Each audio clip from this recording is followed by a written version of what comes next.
Today is Friday, July 24th, 2026, coming up on Roland Martin Unfiltered, streaming live on the Black Star Network. The mother, a black Wisconsin man shot 3 times by a Madison police officer, speaks out for the first time. You hear what she had to say. We'll talk with a city council member about the protests in the city on the brink of unrest. A black Indiana teen who was falsely accused of pointing a gun at a white police officer is suing her and the city of Indianapolis. We'll talk to his attorney. Louisiana Congressman Cleo Fields is not running for re-election after Republicans changed their maps. He's seeking his old state Senate seat. I wish he didn't. It's being called a modern-day civil rights march to save democracy. We'll talk to a couple of activists involved in the 1,000 miles to Memphis, a 36-day mission to register 100,000 voters. Bill O'Reilly and Geraldo Rivera clash over who won the 2020 election. I'm going to show you the stupidity of Bill O'Reilly. And that racist Nancy Mace, South Carolina Congresswoman, she's now targeting the Congressional Black Caucus and the other minority caucuses. Let's just say they fired back with the quickness. We'll also talk with the founder of an organization that is assisting disenrolled incoming freshmen at Howard University. Lastly, more drama on Capitol Hill. CBC members fire back at the nonsense. It's time to bring the funk on Roland Martin Unfiltered on the Black Star Network. Let's go. He's got it. Whatever the miss, he's on it. Whatever it is, he's got the scoop, the fact, the fine. And when it breaks, he's right on time and it's rolling. Best believe he's knowing. Putting it down from sports to news to politics. With entertainment just for kicks, he's rolling. It's on go, roll, roll, y'all. It's Roland Martin,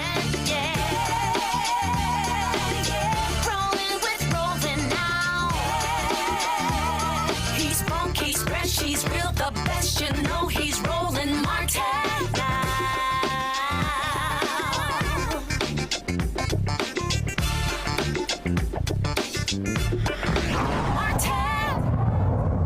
Protests continue in Madison, Wisconsin. A black man is shot by a white police officer, shot and killed. The massive protests broke out around the city on Wednesday and Thursday, with demonstrators even interrupting the news conference of the Madison Police Department chief. Police say Corey Ruiz was shot on Wednesday when officers were responding to reports of an individual trying to break into parked vehicles. Reports say Ruiz left the area on a bike before falling or being pulled off the bike by 4 cops. During a struggle with the officers, police claim Ruiz took out a knife and injured one officer. When another officer's attempt to restrain Ruiz with a taser failed, the injured officer shot Ruiz 3 times in the head. All the officers involved have been placed on administrative leave. None of the officers involved were wearing body cameras at the time. A bystander captured the only video of the shooting.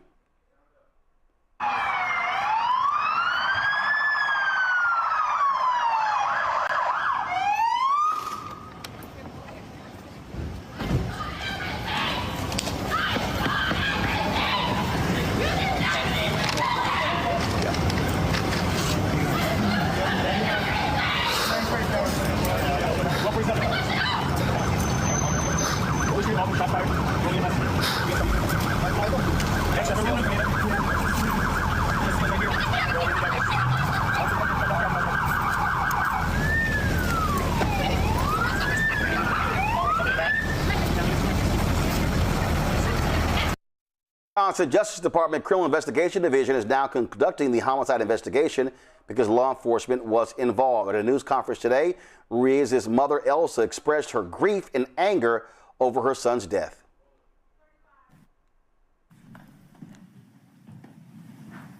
My son was an exceptional guy. He was my love. He loved his daughter. He loved his family. He did not deserve to be taken out like that. They took my baby from me. So I never thought I would have to bury my baby before you buried me. And I would never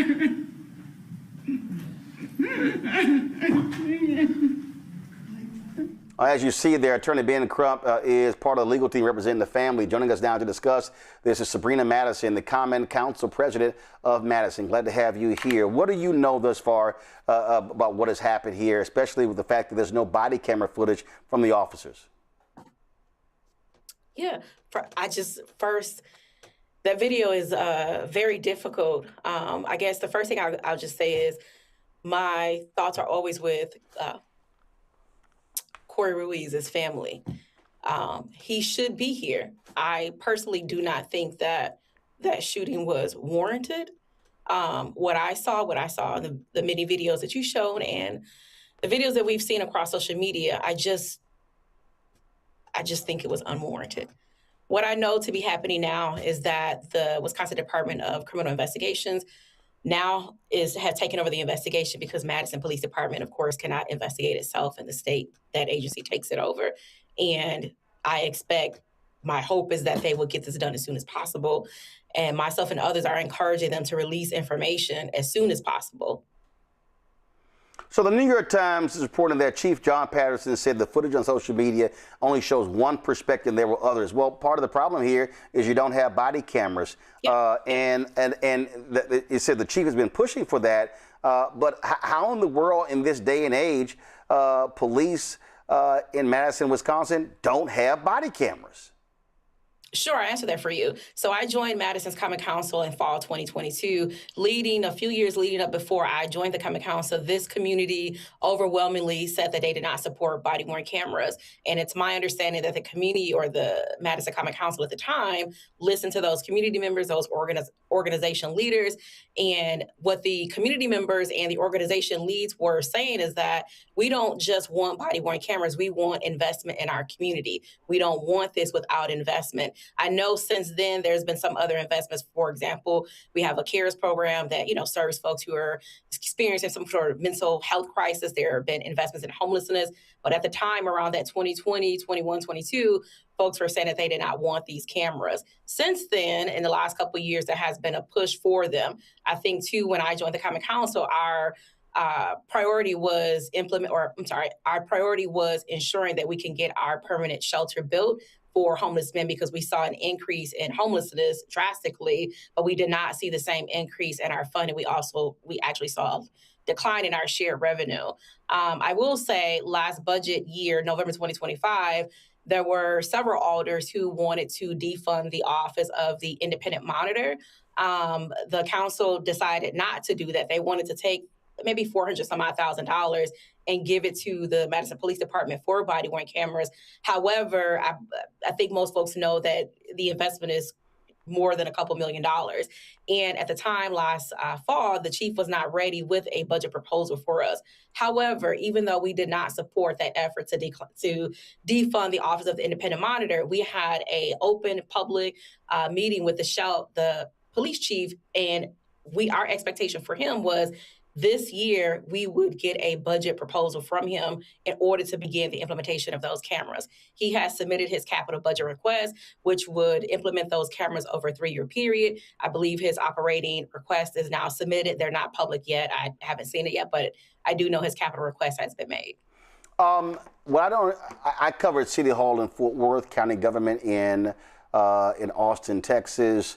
And covered city issues in Dallas, in Chicago, numerous places. The council doesn't have to wait for the chief to submit a budget request. Council members could have actually put it in the budget themselves. Why did that not happen? Yeah, so I guess the difference could be here is that the mayor drafts the budget and we could amend her budget. So in theory, yes, we could have taken some things out of the budget in order to implement body-worn cameras, but there were no amendments with the exception of the amendment that would have defunded the office. That's the difference. The mayor drafts the entire operating and the capital budget, and then we can make amendments. Sometimes there's maybe $100,000 or $200,000 left over for us to divvy up and make some other decisions about, but that did not happen last year, where there was a push to cut other capital requests and other operating requests in order to do body-worn cameras. And my assumption or my guess is that didn't happen. At least it didn't happen for me, is because I was wanting to ensure that we could house men who were homeless. Well, one of the things that you know, since Rialto, California became the first city to actually utilize cameras, I've always said it makes perfect sense because they're there to protect police officers if someone says that they beat them and that he didn't. And the flip side, it protects the citizens as well. And so, you know, the biggest concern that I have right here is that you actually won't have any actual audio or video in real time of what took place from the officer's perspective. And someone can say, well, this video started before, this started after, we don't see the whole thing. And that's really what we're now left up to. Interpretation. Yeah, no, it sounds like, yep. I understand that. I definitely acknowledge that the lack of the city of Madison having body-worn cameras. I guess, again, at the same time, I'm also acknowledging that at the time, the Common Council back then, where the community was fighting for it, did not take it up. And then this last year, our priority was homelessness. And so we did not take it up. But this year, this will be funded in our 2027 budget. But I guess I also want to say, not to make an excuse about not having the cameras, I do believe that there is dash cam footage, but that is not a substitute for body-worn cameras, of course. All right, then. Well, we certainly will continue to see what happens with the story. We appreciate it. Thanks a lot. Yeah, thanks, Roland. Thanks a lot. I want to bring in my panel right now. Candace Kelly, legal analyst, host Takeaway with Candace Kelly out of South Orange, New Jersey. Matt Manning, civil rights attorney out of Corpus Christi. Michael Imhotep, host African History Network show out of Detroit. Candace, I'll start with you. The point I was making there, and this is going to be the issue, because you're not going to have the beginning and the end, you really don't know what precipitated this. And depending upon the video and when the person started shooting, again, they claim that a knife was pulled out. Well, does the video show a knife being pulled out? And, you know, all of that is important, which is why I just believe in 2026, there should not be a single law enforcement agency on the federal, state, county, city, school district level that does not have body cameras. And I've been saying this for years, that if the officers do not turn on their body camera and do not turn on their dashboard camera, or they turn off their body camera or turn off that dashboard camera, that should result in immediate termination. And not only immediate termination, but just an immediate understanding that they're trying to hide something. If you have a camera and you are trying to turn it off. But, you know, even if we don't have the specifics about when the knife might have come out or if it came out or not, someone on the ground, look, you know, from the view that we had, when we look at the use of force, it did not match the level. It appeared as if that gun was right to his head and several shots were made. How does that equate with a gun? These officers cannot say that they felt their life was in danger, in jeopardy, and that knife that was under his body or somewhere at that point met up with that particular, those shots that went into him.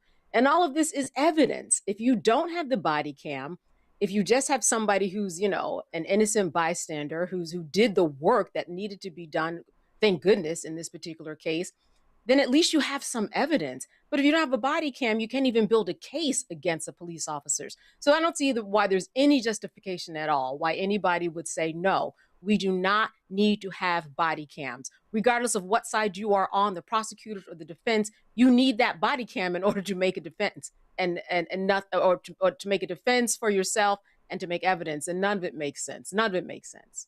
Can y'all roll the video again? I want to actually. Does the video that y'all have that we have in the control room, start from the beginning? Okay, all right, roll the video. Y'all roll it.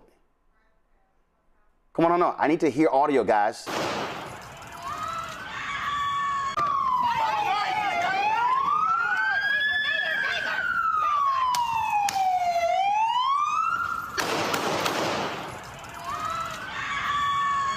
Come to my iPad. Okay, so I want you to come to my iPad. So I'm sitting here scrolling this video here, and then all of a sudden, so I'm seeing it right here, and we've got one officer on the ground, two standing up, female officer steps in. So you really have three officers. Another officer just arrives on the scene. You now have three officers who are there.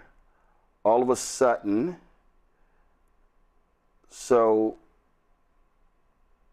he's literally on the ground. You see the officer with his back to us is stepping on him. And next thing you know, so I'm trying to see. Okay. All right. So if I freeze it, let me go back. If I freeze it, so this is what I don't understand. I'm gonna freeze it right here. Zoom in right here. Okay. So, and I hate that it's grainy, but what you'll see right here, this officer who's in the center, you literally have him on the ground, Matt. You've got this officer on the right, his butt is to us. He's the closest to him, and the councilwoman is still with us. He's closest to him, and he's closest to his head. The second officer has his foot on him. He's the second closest to him. And so then when I go forward, all of a sudden I see the foot come down right there, right there. This is what now, right here. The middle officer pulls his gun out, points it directly at him, and fires. I don't, Matt, what do you make of this shooting? I think it's a bad shoot, for lack of a better term, as people would say. I think he's going to have trouble getting overqualified immunity. Let me explain very quickly how the law works and why I think in this case they're going to have trouble. So the primary case from the Supreme Court that applies in excessive force situations is a case called Graham versus Connor. And it's got a three-part test, and it basically asks, what is the severity of the crime? What is the immediacy of the threat? And is the person actively attempting to flee the situation? And the problem that I think they're going to have here is, as it relates to the immediacy of the threat, they're almost certainly going to beat the drum and say he had a fixed blade knife. A knife can cause harm. What's going to muddy the waters, just from a legal analysis, is the fact that the officer who's closest to his head is close to where the knife could theoretically be wielded. But the problem is you don't have to overlook the evidence, to your point about body cams earlier, in making the determination as to whether he should get qualified immunity. And I think the problem they're going to have here, to your point, is even notwithstanding the severity of alleged crimes or whatever they allege, the fact that he has a knife, if he does actually have a knife, you can see that that knife is not being brandished. Nobody's being held at knife point. He's not waving it. The mere presence of the knife is not justification to use force, let alone deadly force. So this is in the Seventh Circuit, I believe, Wisconsin. I'm not as familiar with their law as I am the Fifth Circuit, but I think they're going to have difficulty saying that he was actually posing a threat outside of the presence of the weapon, particularly if in the state of Wisconsin, you can legally have a fixed blade knife, if it's a pocket knife or whatever else. If you can legally have that and wield it, then the law presumes you can do so legally. So I tell you all of that to say, to your point, he's very obviously not menacing anyone or trying to hurt someone with the knife. And that's going to be the calculus the court looks at in the determination of, is there an immediacy of the threat? Was he actually brandishing the weapon? Was he trying to harm anyone? It's obvious that he wasn't. The problem is with qualified immunity, they still get to argue that they were wrong in their appraisal of the situation, but that they should have, absolution. They should be covered because of the circumstances. And that's really going to be the legal question in this case, is the officer who was closer to his head, who was potentially closer to the knife. Was it a justified shooting from the officer in the middle who fired his weapon? If he claims that he was afraid that other officer was going to be stabbed or hurt with the knife. I mean, that's almost certainly what they're going to say. And maybe he says it was himself. He was in fear of his own safety. But the court is going to look at that in the context of the video footage. And the video very clearly shows this man is on his back. He's not wielding the weapon. He's not trying to harm anybody. So that's going to be the legal analysis. And looking at that, just this snapshot, I think they're going to have trouble saying it was a good shoot and that it was a justified use of force. Councilwoman is still there again. As I scrub through this, and again, I'm right here on the iPad. So come back to my iPad right now. So here's what you see. You see there are 3 officers. And then all of a sudden you see this one officer who is reaching for his taser, I believe. Now, you look at the female officer who comes in. She has her taser out, and you see her point, not sure she fires the taser. Now, all of a sudden, the second officer right here, this guy, you see him, he's got his taser, and then all of a sudden, they're trying to subdue him. Now they take him to the ground. Now, this is the point right here. He is laying down. We don't see his right arm. We can't see if there is a weapon. 2 of the 4 officers, they've got their tasers out. All of a sudden, he is literally on the ground, on his side. Officer on the right has his left knee in his back. He has both hands on Ruiz. The officer in the middle is stepping on him, and then all of a sudden, while he is literally on the ground, and you can tell he's not, his arms are not above his shoulders, then that 4th officer that's right in the center pulls his gun out, and not only pulls his gun out, points, he doesn't yell, "Stop it or I'll shoot." That's what happened. He immediately fires right into him. I'm going to play this zoomed in and you can see it. Turn it up.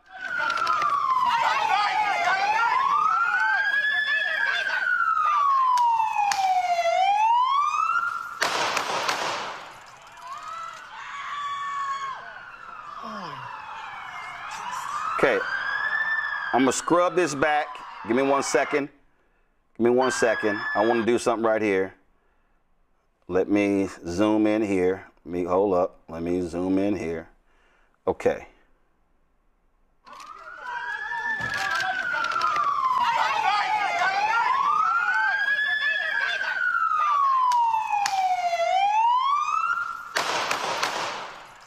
Councilwoman, it was literally 10 seconds. From the start of that video, it was 10 seconds before that officer fired 3 shots. Yep. And there was a local outlet here, local media outlet that reported it was actually 3 seconds between the taser and the 3 shots. Right, that was a taser. It was 10 seconds from the beginning. From the beginning of this video, the 3 of them descending, 4th officer comes in. It was 10.23 seconds. Yep. I'm seeing what you're seeing. And I mean, if we have officers who can't de-escalate, there is 4 officers out there. This makes no sense. It makes no sense at all. Michael. Yeah, this is a tragic event, another tragedy. It's complicated by the lack of body cam footage, so we can see different angles from the officers as they engage with Corey Ruiz. It's also, now I saw the story from ABC News. I read the article from the Associated Press. It's also complicated because in the account from the police chief, a taser, they attempted to deploy a taser. Something happened, either it didn't deploy or what have you. And then also the police chief alleges that one of the officers was injured by the knife. Now, we don't know if the officer fell on the knife. We don't know if Corey allegedly stabbed or cut the officer with the knife. So trying to get the order in which everything happened. If it was a situation where a subject stabs a officer with a knife and another officer draws his gun to shoot, well, now you have a deadly weapon being used, the knife. While Yeah, but here's the problem. But here's the problem. No, hold on. Yeah. I found another angle. So hold on. Okay. Okay. Go ahead. So this is another angle. This is the angle that's from the perspective of the female another angle. So here's what you'll see right here. What you'll see right here, you'll see that the officer who shot him, you see his hand is extended, and so all of a sudden he stands up. Now this is what I don't. So right here, now what you see right here is now you see. So I'm going to go back here. Okay. So the officer who shot him is on his knees. The second officer is on his knees. Then all of a sudden so you see they pull him up. Now I don't understand the logic behind that either. So they pull him up. Then they turning. Second officer comes in. Now you're going to see right here the officer who fired the fatal shot. He is on his knees, and he's reaching for his weapon. You see it right here. He's reaching for his weapon. 1 second. Right here. Then all of a sudden, now, does he think he's reaching for his taser or his gun? All of a sudden, you see it right here. Female officer on the left, she is stepping in with taser. Third officer right here, you see him stepping on him to get him to stop. Then you see the officer draw his weapon, extend his arm.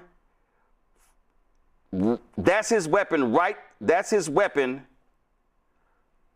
Now again, his argument may be, like it was in Tulsa, oh, they were reaching for the taser. He may have thought he had the taser and not his gun. But that's him reaching in right here with his gun, right here.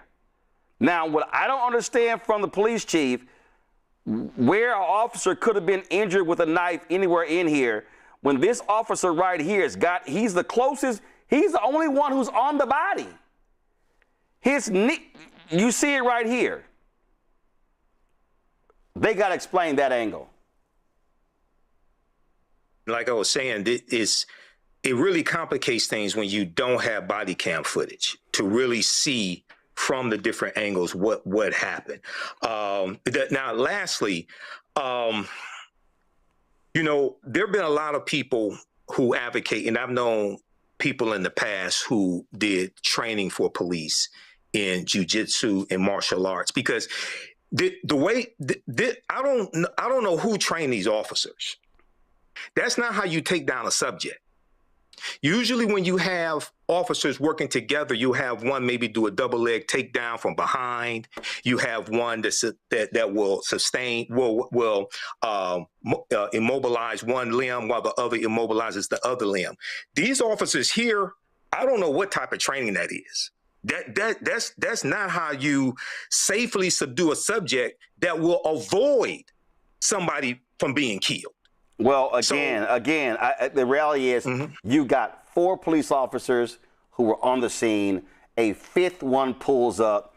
In this video here, you see how they are subduing him. And if anybody just as basic as all get out, Councilwoman, you see it right here. It's real basic. Anybody watches this video can conclude that if you've got 4 officers surrounding one person, and when that person goes to the ground, give me 1 second. That person goes to the ground. This person is completely on his side. One officer one officer in the middle is stepping on him, pushing his leg down. One officer has his left knee on his hip, has his left hand on his left shoulder, has his right hand appears to be on his head. What logic would one officer pull his gun out at point blank range and fire 3 times when the man is subdued? I don't believe that was a logical decision, a logical choice. To me, the option to shoot this gentleman, to shoot Corey at this time, made no sense. You have an officer, like you said, on his back. You have one who's put his foot down. There's a female officer in front of him, I believe, deploying her taser maybe. But either way, there are 4 officers with this gentleman. They've already got him down. So I do not agree that one of the options in subduing him should have been to shoot him 3 times in the head. It just makes no sense. It does not. We'll continue to follow this, folks, case as we continue. Let me go to Councilwoman. We appreciate it. Thanks a lot. Let me go to a break. We'll be right back. Roland Martin Unfiltered right here on the Black Star Network.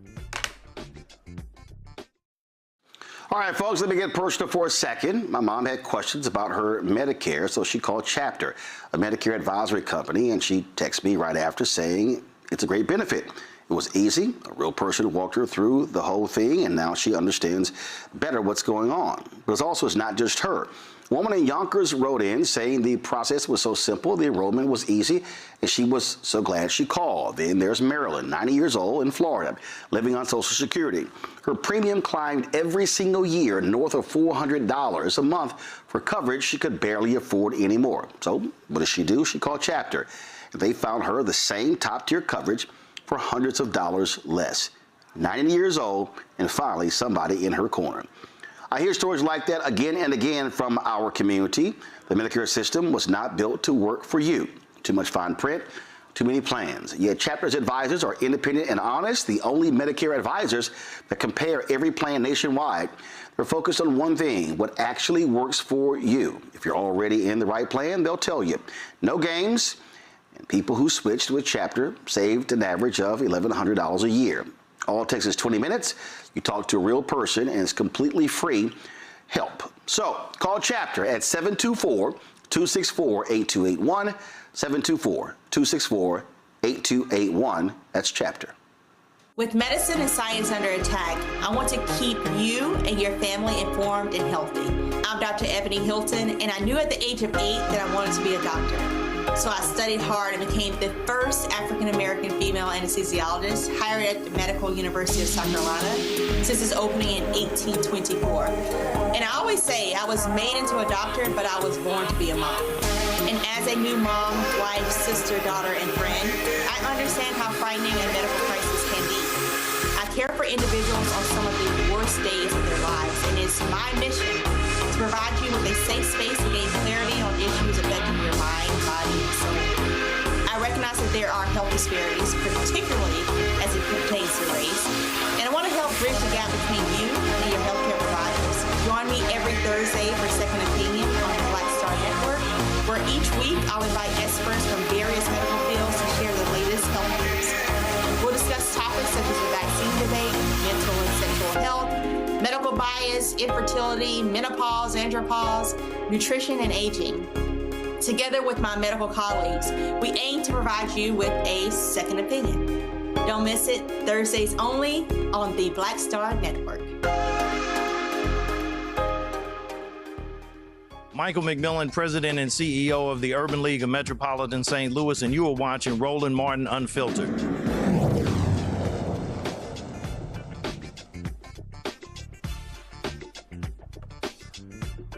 A black 18-year-old is suing the city of Indianapolis and an Indianapolis police officer who lied about him pointing a gun at her.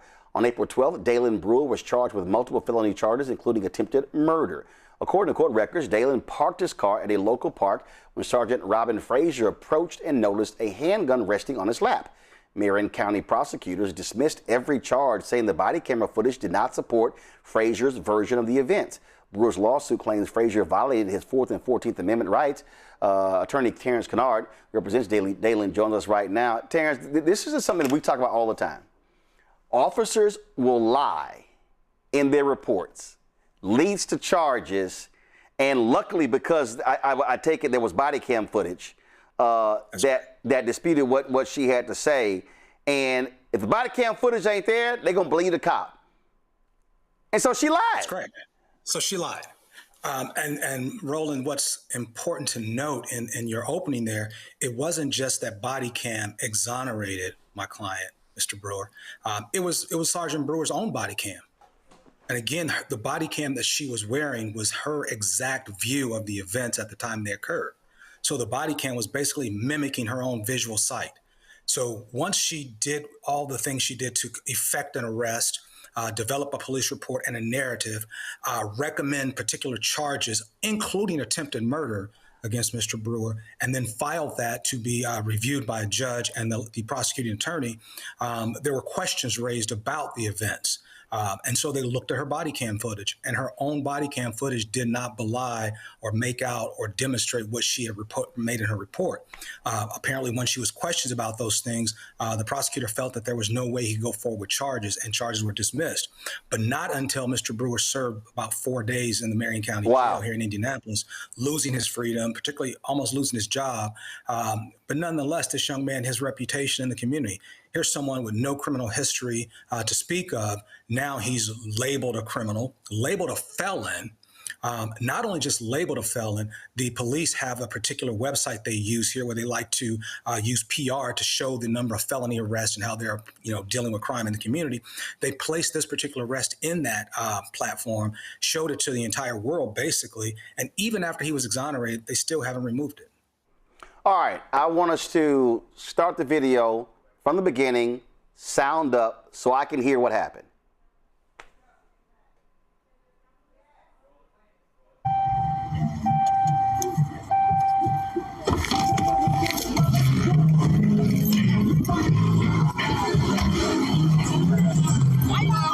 You need to leave the park. Move your hand down. Okay? Open the door. Open the door right now. Don't move your hand.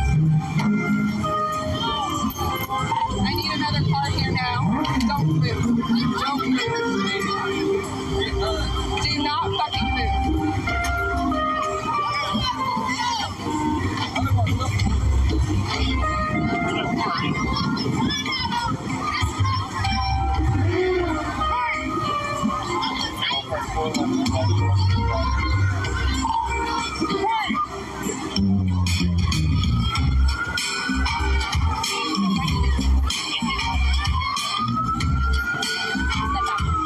No, stop. You understand?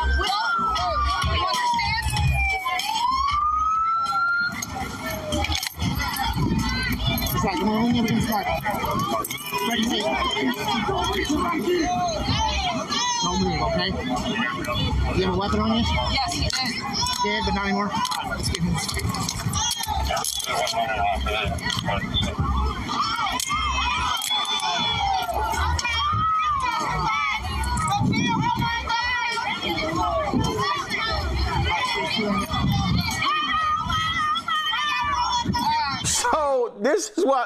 So this is her camera. This is her camera. We're seeing it.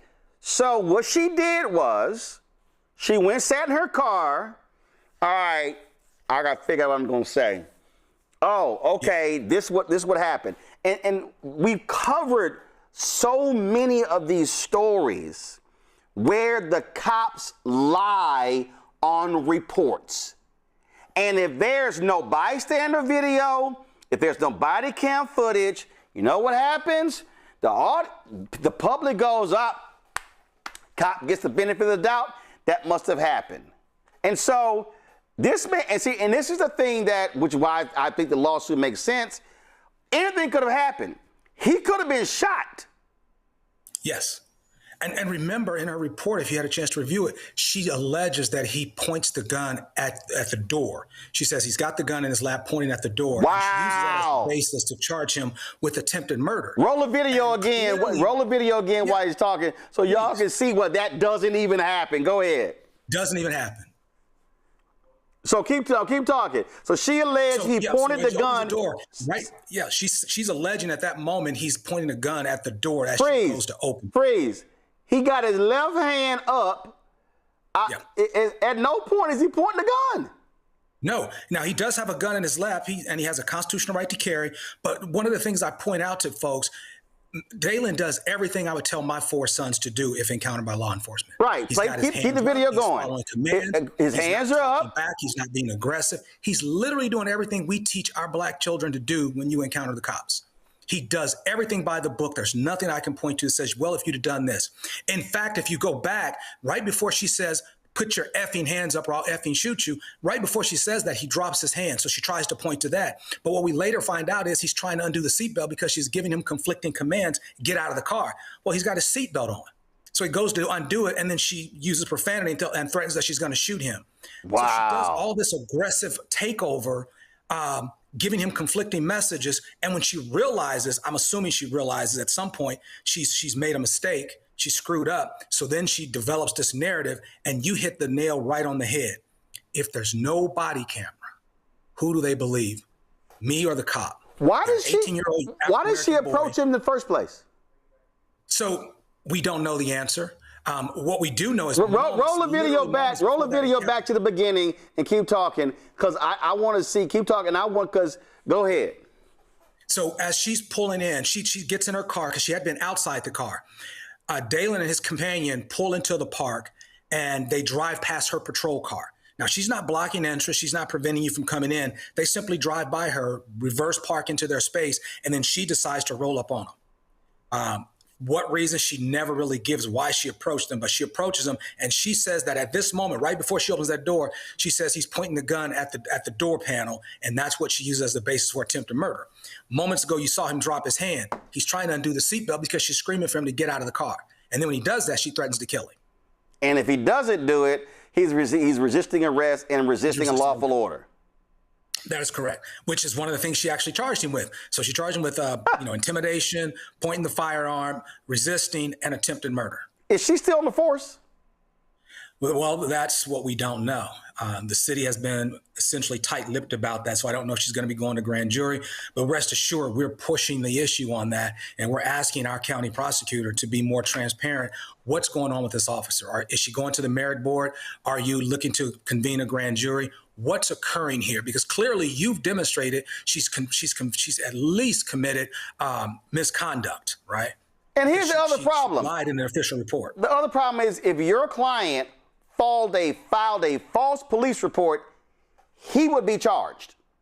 He would be charged. He would be looking at somewhere. Yeah. Go ahead. Go ahead. He's looking at a felony. If he files a false report, he's looking at a felony, and he's likely going to do some time. So she files a false report. Yeah.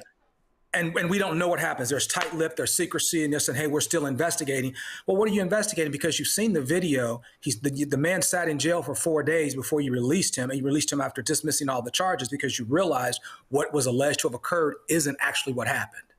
So what's the next step from the city standpoint?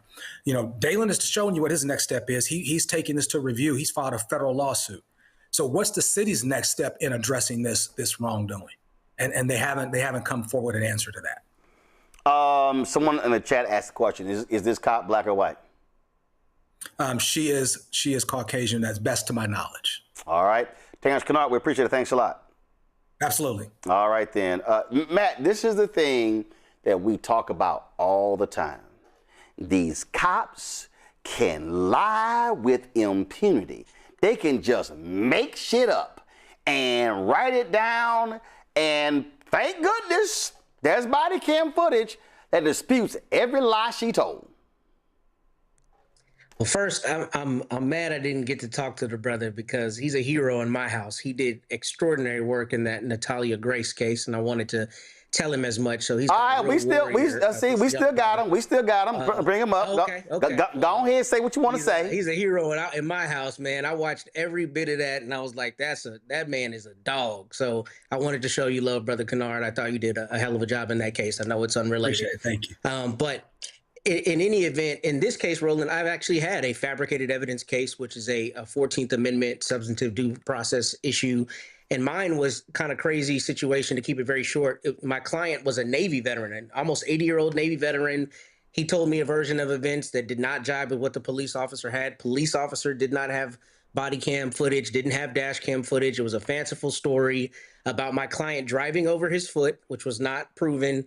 We settled the case. I tell you that to say 2 weeks ago, Local prosecutor sends out a thing saying they're not sponsoring any of his cases because they found other instances where he lied. So this kind of thing happens all the time. And what I'm hoping happens is that the county prosecutor there looks at every case she's been involved in, because there might have been people who've pled out behind her lying, her lying in reports. But I'm sure Terrence can tell you this happens all the time. I see it all the time. And it's not always as brazen as this. A lot of times it's a gross mischaracterization of what happened. It's close to what happened, but when you look at their body cam, it's not what happened at all. But in this situation, for her to do that, especially in a state like Indiana, that's like Texas, where a lot of people have firearms. So police officers come to cars knowing there will be firearms there. And for you to say somebody's pointing a firearm at a gun is a very specific allegation.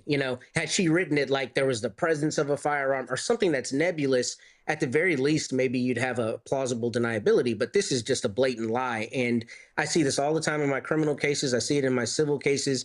But to your larger point, it's very uncommon that the police departments actually punish people for this, that they punish them for these mischaracterizations. And we see some of the big ones, but this happens all the time. This is not surprising to me. Now, I don't normally see it this brazen, but what I also don't understand is how often it happens that police officers forget they have a body cam on because they write a report that is not consistent with the body cam footage. You watch the body cam footage and you see that they're out and out lying. So I'm glad he's got you, Terrence. I have no question you're going to do a hell of a job on this case, having seen your work.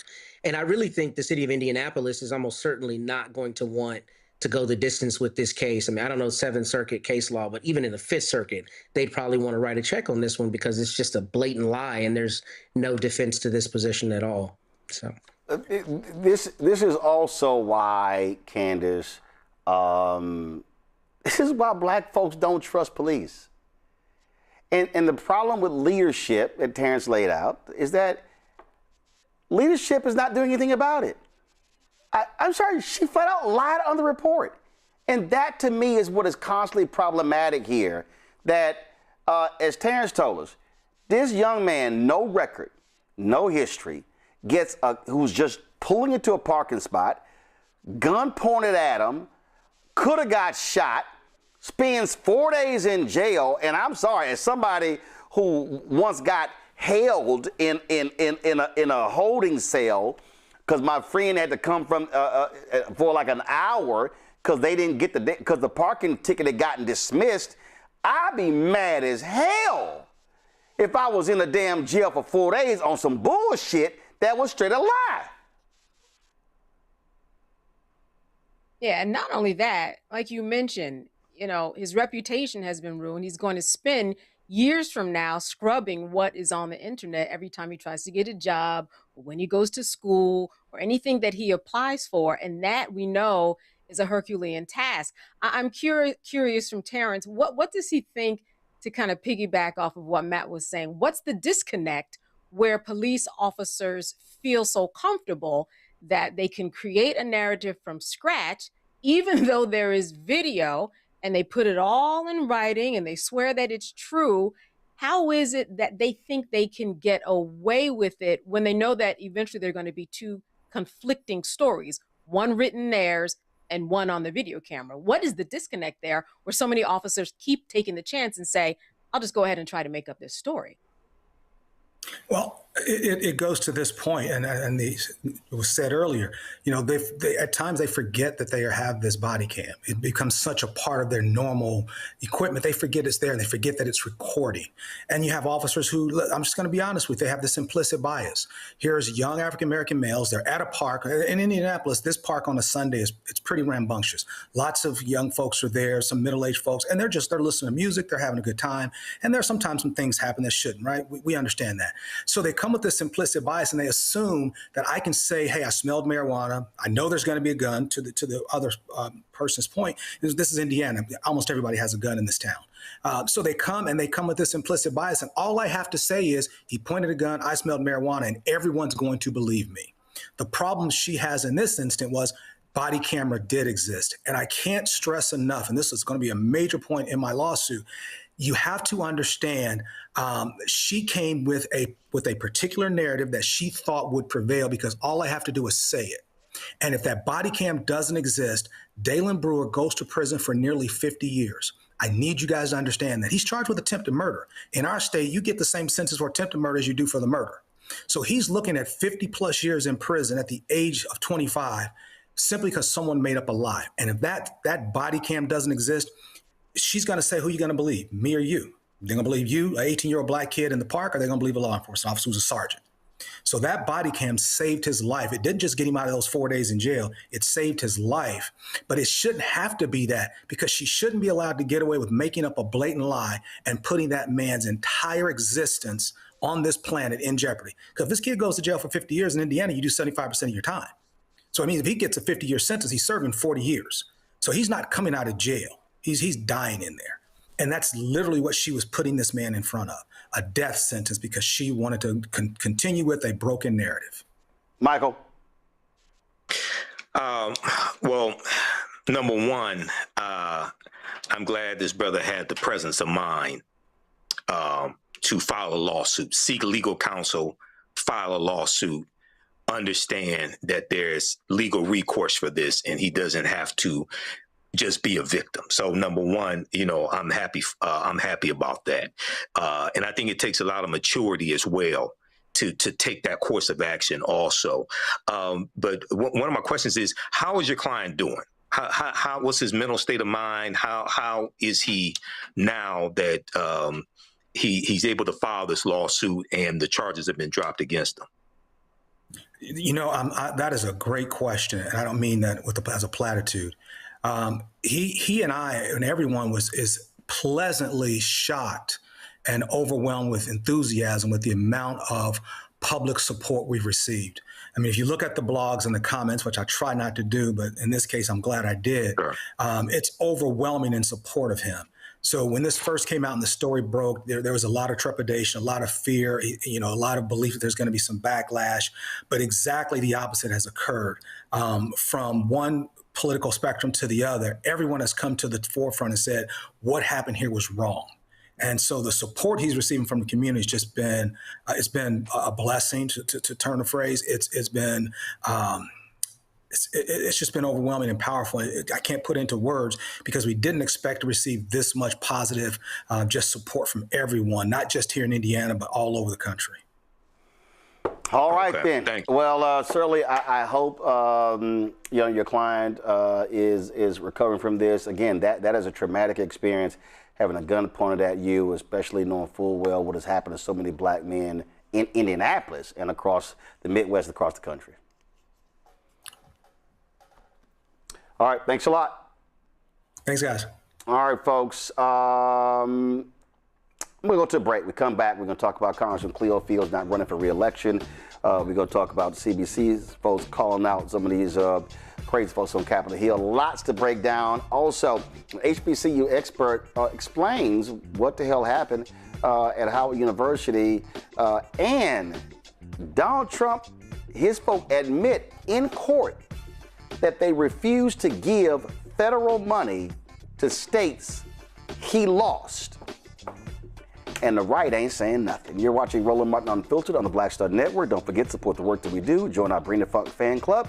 If you want to join our Bring the Funk fan club, use Cash App, use the Stripe QR code to see it right here. It's also for credit card, checks and money order, make it payable to Roland Martin Unfiltered. P.O. Box 57196, Washington, D.C. 2003 7-0196. Back in a moment.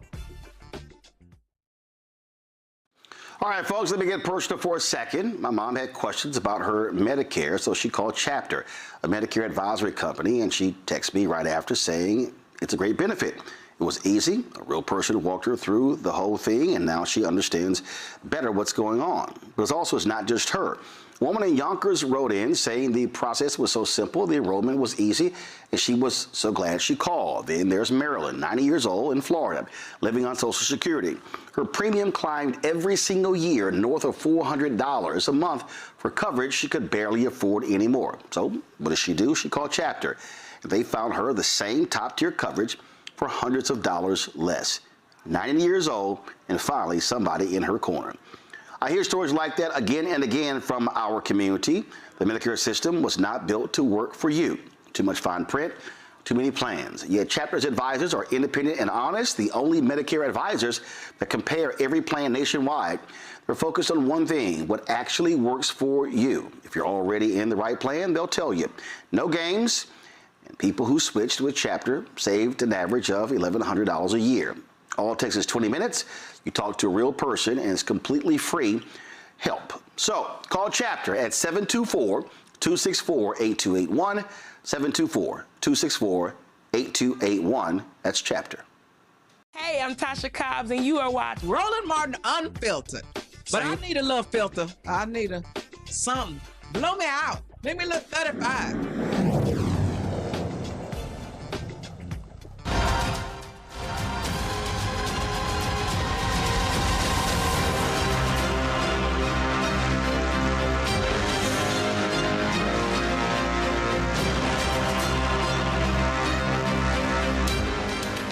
Louisiana Congressman Cleo Fields will not be seeking a second term.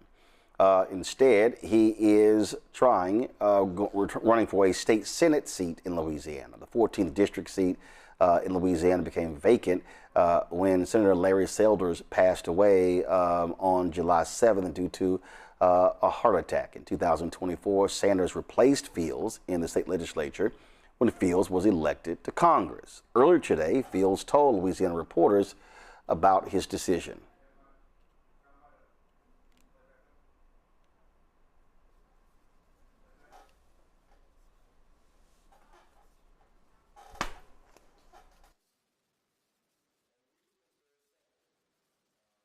Cleo Fields was saying that he chose not to run because Republicans redrew his district. This filed the Louisiana versus Calais decision. Of course, now remember, he was able to run because the Supreme Court actually said that Republicans discriminated against black voters and created the second district. And then with the Calais decision, they came back and said, nope. They can go ahead, that you can't create districts with race. Republicans then raced to draw that district out, and then that's why he is not running. Now, you might remember when he was on this show on May 29th, I said Fields should run for re-election. I'll put my 2 cents in here. The reason I believe that you should run is because I believe, giving them a clear path is capitulation. And I think whoever, if you choose to run and you run against them, they have to answer for this. They have to answer on the record, will you stand up for civil rights? That Republican has to answer, will you stand up for voting rights? And every single question has to be put to them and then be able to go back to black voters and say, see, this is the person who is going to be representing you if you don't turn out to vote. And so to me, that's what has to happen. Yeah, well, I appreciate it. And all of that is being under serious consideration.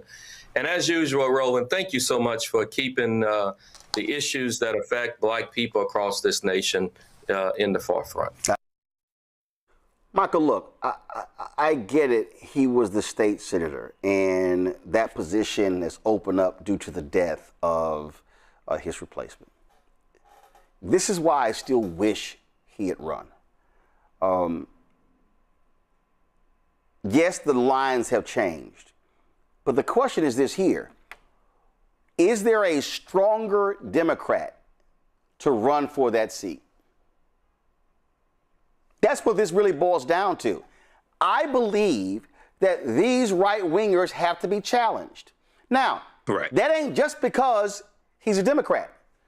When Bob Corker chose to step down as a senator from Tennessee, when Jeff Flake, Corker's a Republican, when Jeff Flake chose not to seek re-election in Arizona because, he might get a MAGA challenger, I'm like, damn that.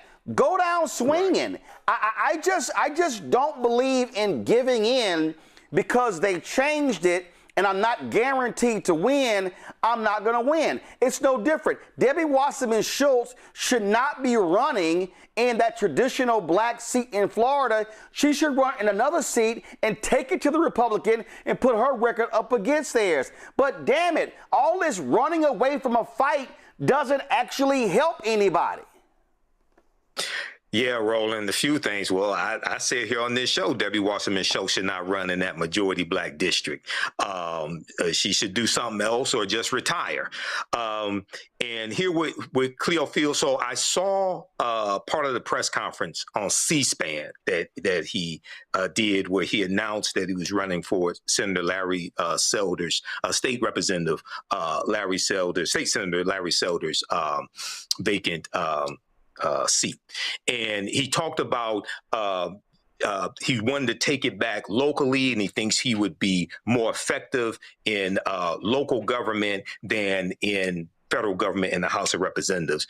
And, you know, I can understand that sentiment, but I agree with you. These are straight up white nationalists, white supremacists, okay, who have a plan to wipe black people off of the political chessboard. So you don't run from the fight. You take the fight directly to them. And he could probably galvanize a lot of support from not just black people, but also white people who vote Democratic in the district that he would run in to defeat these white nationalists. But you don't, I wouldn't run from the fight. I think he has a good heart, but I can't stress enough. These people have to be fought head on, okay? Run into another position. No, we don't understand how badly it's going to get. And, 53% of Project 2025 has been put into place. It's something like 280 policies the Trump administration has already put in place from Project 2025.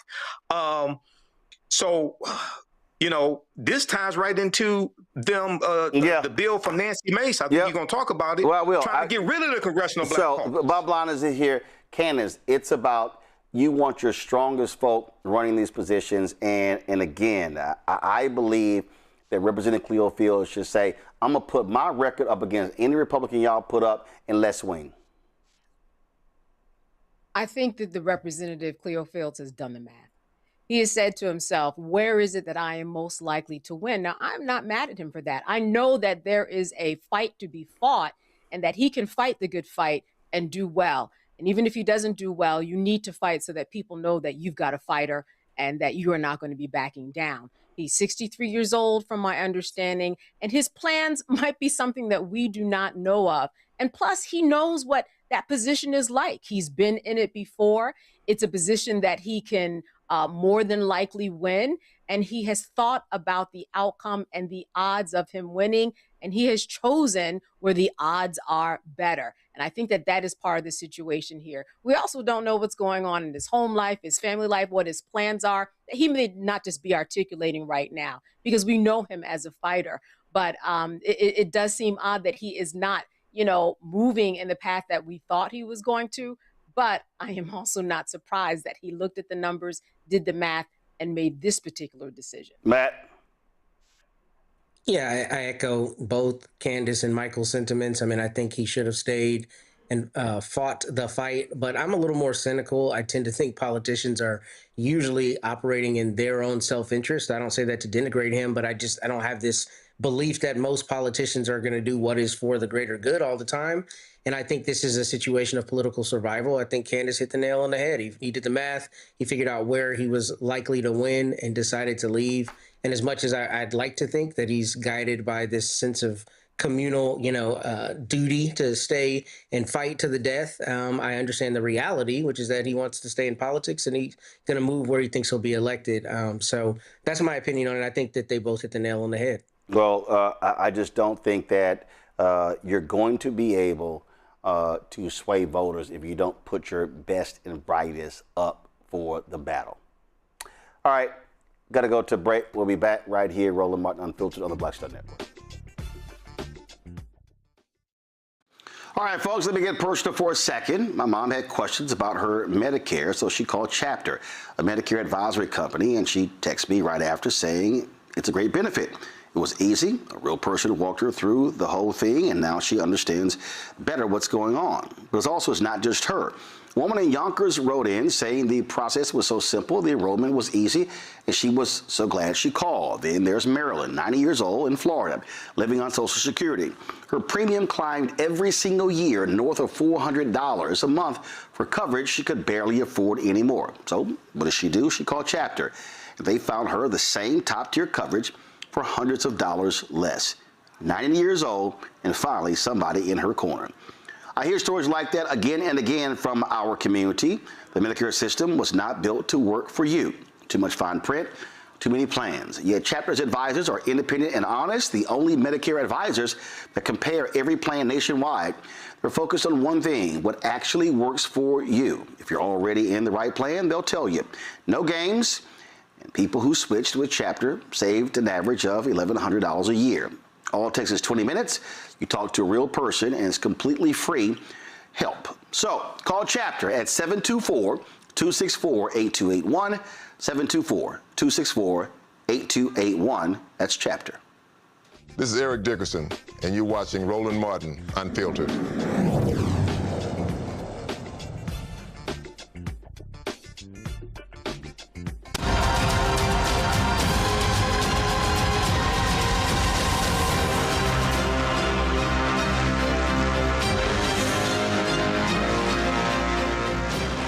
As we just said, the Louisiana versus Clay decision has changed the politics in the South. Republicans wiped out a black district in Louisiana, as well as one in Alabama. They've been targeting seats in Georgia. They wiped out a seat in Tennessee, and other states also are being targeted.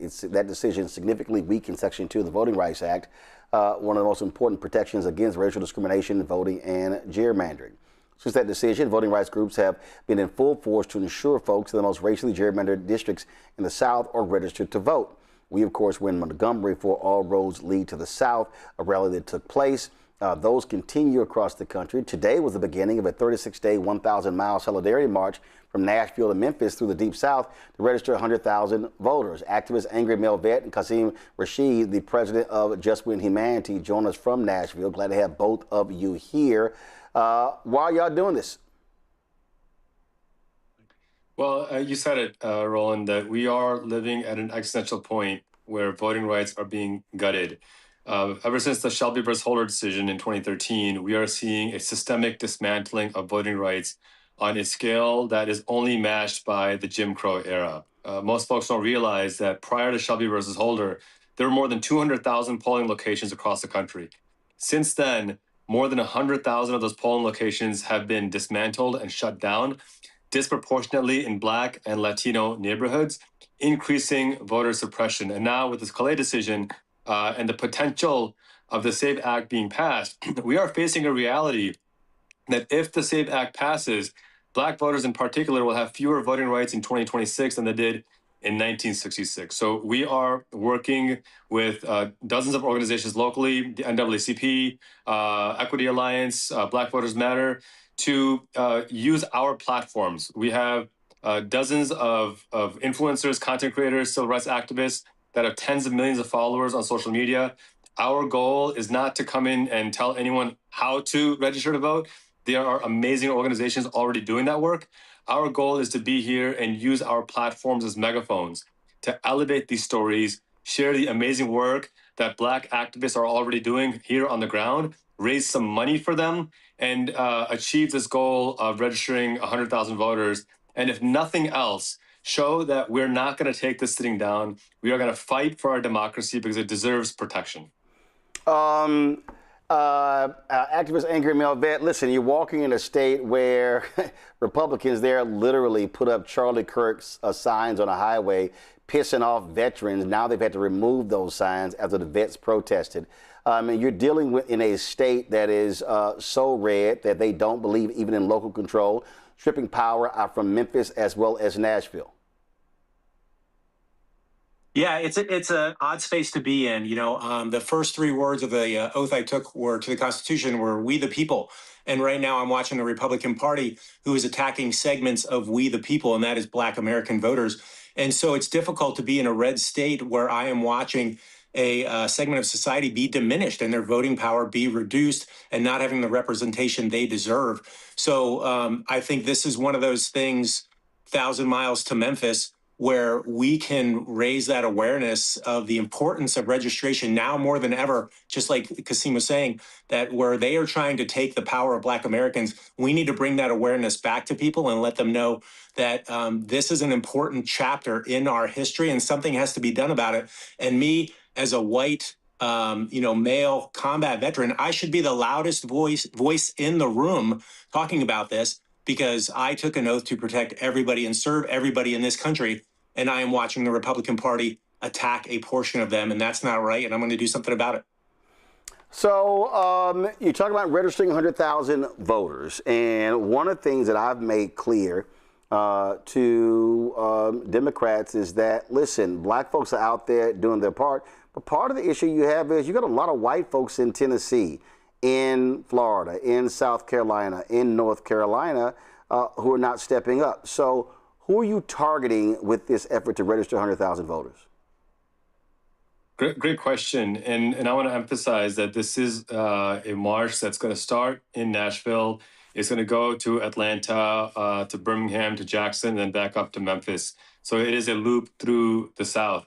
And Roland, who we're targeting is everyone. I mean, we want everyone to vote. We want to maximize voter turnout. And I'm going to reemphasize that the goal of this is not to build a new system. There are already amazing Black-led organizations that are doing the work.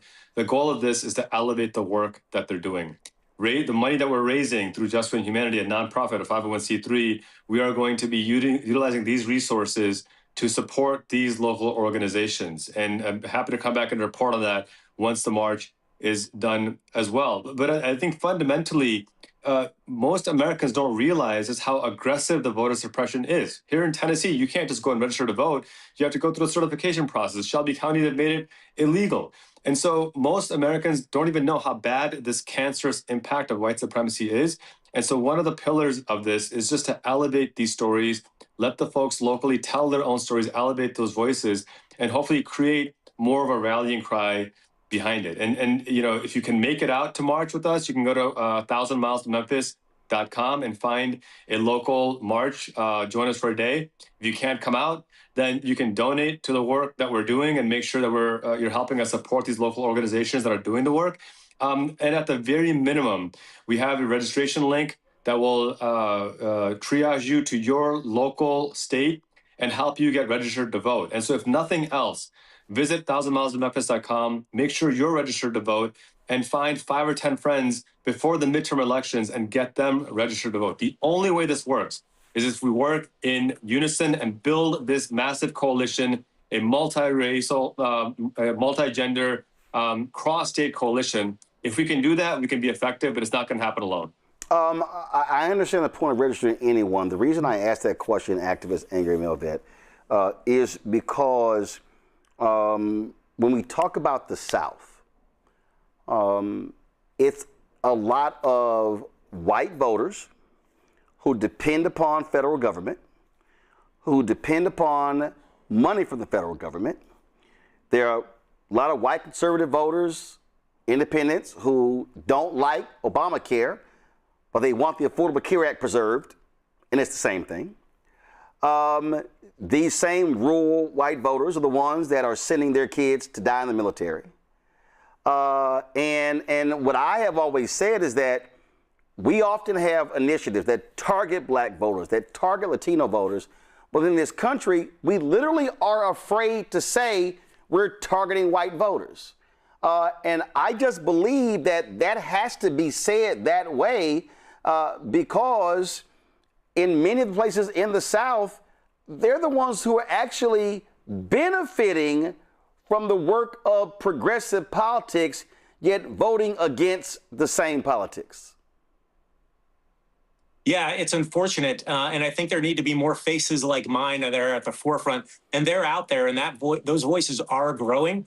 but people need to see especially white males that are voting for policies that are going to benefit everybody, especially rural voters, rural white voters, and break through this propaganda machine that has been perpetuated by the GOP for decades now, that is getting people to vote against their own best interests. And so going out there, 23 years in the military, combat veteran, as a white face and saying, these are the kind of policies that will make our lives better, everyone's lives better, especially in the rural areas, I think is super important. So I hope that in my presence in this multiracial, gender effort going through, that my presence, I'm going to be marching in uniform, part of my uniform, going through, that people understand that there is a permission structure to go vote for things that are going to benefit you and not continue to go down this, dark road of listening to the lies that are being perpetuated by the current Republican Party that have done nothing for them over decades. All right, then. Well, certainly good luck with the march, and I hope you hit the 100,000 goal. Thank you, Thanks, Roland. All right, thanks a bunch. Folks, we have made it clear that the twice impeached, criminally convicted con man in chief, Donald the Con Man Trump, only cares about red states. Well, they've been lying all this time. When we look at a lot of the cuts they've been making, we told y'all the cuts were because the people were black, because they were Latino, because they were women, because they were gay. Well, guess what? They are finally admitting in court that, yeah, we didn't give money to states because they didn't vote for Donald Trump. Yeah, seriously. The admission was reported by the New York Times, and it shows how they operate. Okay? We're talking about $7.5 billion in grants for education, energy, health, housing, infrastructure. Okay? It's all there. Go to my iPad. You see it right here. It's how they weaponized it. And they want to control the money and damn what Congress actually has to say. Now, they're blatant. This is what it says. The White House court did not respond. And so look at this here. After reviewing its spending, the Energy Department last fall created a list that recommended canceling more than 600 grants awarded by the Biden administration for a wide range of novel energy projects. That list included funding for projects in states represented by Republicans and Democrats. But in October, the White House Budget Office, led by Russell Vought, terminated only 284 of those grants. In a social media post announcing the news, Mr. Vought pointed to the motivations. Nearly $8 billion in green new scam funding to fuel the left's climate agenda is being canceled. Months later, in court filings, federal officials indicated there was little else that had informed the final decision about which grants to cancel. With one exception, a lawyer for the Energy Department conceded in a court filing this month, the 284 terminated grants had a recipient location and or at least one place of performance in a state that awarded its electoral votes to Kamala Harris in the 2024 election and has 2 Democratic caucusing senators. The lawyer acknowledged that none of the grants were included in the October terminations, quote, based on any programmatic, statutory, cost reduction, or performance-based factor. And what they were scared of, the reason they agreed to this, Candace, they were scared because of future depositions that would reveal even more shameful behavior. And you know what? This is why good journalism matters. Let's start there. We know that if it wasn't for people who were on the ground looking through these documents to begin with, they would not have found these truths. And we know that the people who also refused these particular grants that had to do with the environment and housing and infrastructure, we know for a fact that these were people who were refusing it because of politics. And it's something that we are not surprised about at all. Not as a panel, not as a country, not as a world. This is not surprising. I also think that it just goes to show how far people will go in order to hide the truth until they are forced to actually tell the truth. Because as you said, this would have never come out had it not been for other depositions and things that will actually reveal more. So this is an important story, not just because of the story itself, but because it represents a larger picture as to what is going on in the United States of America that actually ultimately impacts the world in terms of how we are seen as a country and how we compete on a larger scale. So an important story, not surprised. Matt, federal officials offered the new details about the grant cancellation as part of an agreement with plaintiffs meant to spare the government an exhaustive evidence uncovering process known as discovery. The court filing said that process could have required federal agencies to hand over more damaging records. The agreement applied to other federal agencies targeted by the lawsuit, including the Department of Transportation and the Department of Health and Human Services. Some agencies later revealed new details about the ways in which they reviewed their grants, using specific words tied to Mr. Trump's political priorities and past directives for possible cancellations, according to additional court documents this month. The filings also appeared to undermine the congressional testimony of Energy Secretary Chris Wright, who spoke about the cancellations in a June House hearing, saying no decision were made on politics. Sounds like he committed perjury to Congress. Yeah, it sounds like he said something that was untrue under oath in front of Congress. And I'll tell you, talking about discovery, literally this morning, I deposed 2 federal employees in a case that I have, and it is not an easy thing to do that. So they certainly did not want that information to come out. And really all this is the spoil system. This is the same spoil system that existed before President Garfield was assassinated, and the exact reason the Pendleton Act brought us a merit-based civil service. That's what it is. You get elected and you get to have the spoils, and that's what Trump's team is doing, not only with federal positions and the appointed positions, but here through the disbursement of money. Now, what I'm really surprised about is that they didn't have a pretext. I mean, that's what's so crazy about this, what we're seeing with them, all the corruption we're seeing. There was a pretext. So there was a pretext. He lost the state. That's the, and see, here's the crazy part. He lost the state, but it's not like there weren't Republicans in the state that voted for him. He was like, screw y'all. Yeah. No, that was the reason. I'm saying there's not a pretext, like a purported reason that's okay for them to do it, right? Like the person who gave that statement said there was no programmatic reason that we didn't disperse this money. What you normally see people do is say these programs were deficient for this reason. We divested the money from here and put it over here for some other reason so they can have plausible deniability. No, that's what I'm saying. But see, when you're so corrupt, you don't give a damn about plausible deniability. It's like, yo, whatever Poopy Pants wants, we're gonna do, and that's just where we are. And guess, you know who's the most silent, Michael? Fox News, right-wing media, silent. Oh my God! If this was Biden or Obama, we wouldn't hear the end of it. Absolutely, and it's some of those poor white people that watch Fox News that are in some of these states that had these grants taken away from them that are being hurt by these policies. So just a couple quick things. I got the breaking news alert from the New York Times. So I read the article about this. Russell Vought is the architect of Project 2025. Okay, so let's start right there. Okay. And Project 2025, one of the things it deals with is not just DEI, but attacking climate change grants. Because the Biden-Harris administration was really progressive when it came to dealing with attacking climate change. That's one of the things that the Inflation Reduction Act did. And what we've seen, and we can go to the 62 lawsuits that Trump and his cronies filed trying to overturn election results in the 2020 election. They say one thing on Fox News. They say one thing on Newsmax. But when they go to court, it's something entirely different. They're liars. And what we see, they're liars. What we see here, but what we see is when they go to court, more than likely they tell the truth because they know if they lie in court, they could be brought up on perjury charges, possibly disbarred, things like that. So what I'm saying is in the court filings, they told the truth.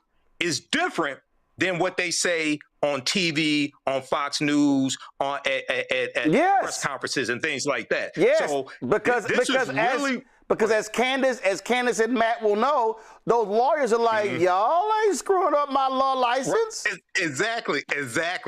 They're saying you ain't screwing up my future. So yeah, so this is really good reporting. And once again, this shows the consequences of elections. But if you go back in October of 2025, Russell Vought held up the project, that tunnel, New York tunnel, that's $16 billion.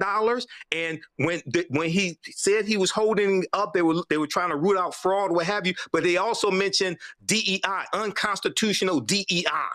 That was another reason why he gave for doing that. Okay, so this is excellent. But once again, this goes to the consequences of elections. This is why we have to take back power and hold these people accountable and vote them out of office. Again, what we are dealing with are flat out pathetic individuals who will absolutely lie about anything. This is who they are. I don't trust them to do anything. I've never trusted them. And again, and we've said this, Fox News and all of these people will defend them at every single turn. Update in the Nolan Wells case, folks. The autopsy report in the Nolan Wells case is going to remain under wraps until a grand jury review. That's the decision of the District Attorney Angel Miles McElrath. She released this video laying that out.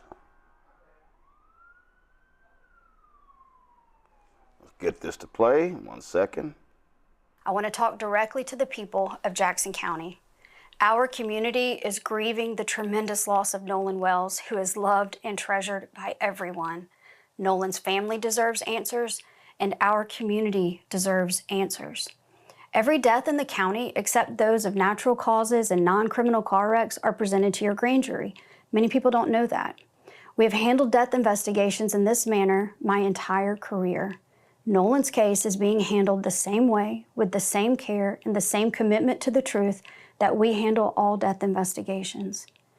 I understand the public's urgency to know what happened to Nolan, but we are not taking time for time's sake. We are taking the time required to complete the work this investigation demands.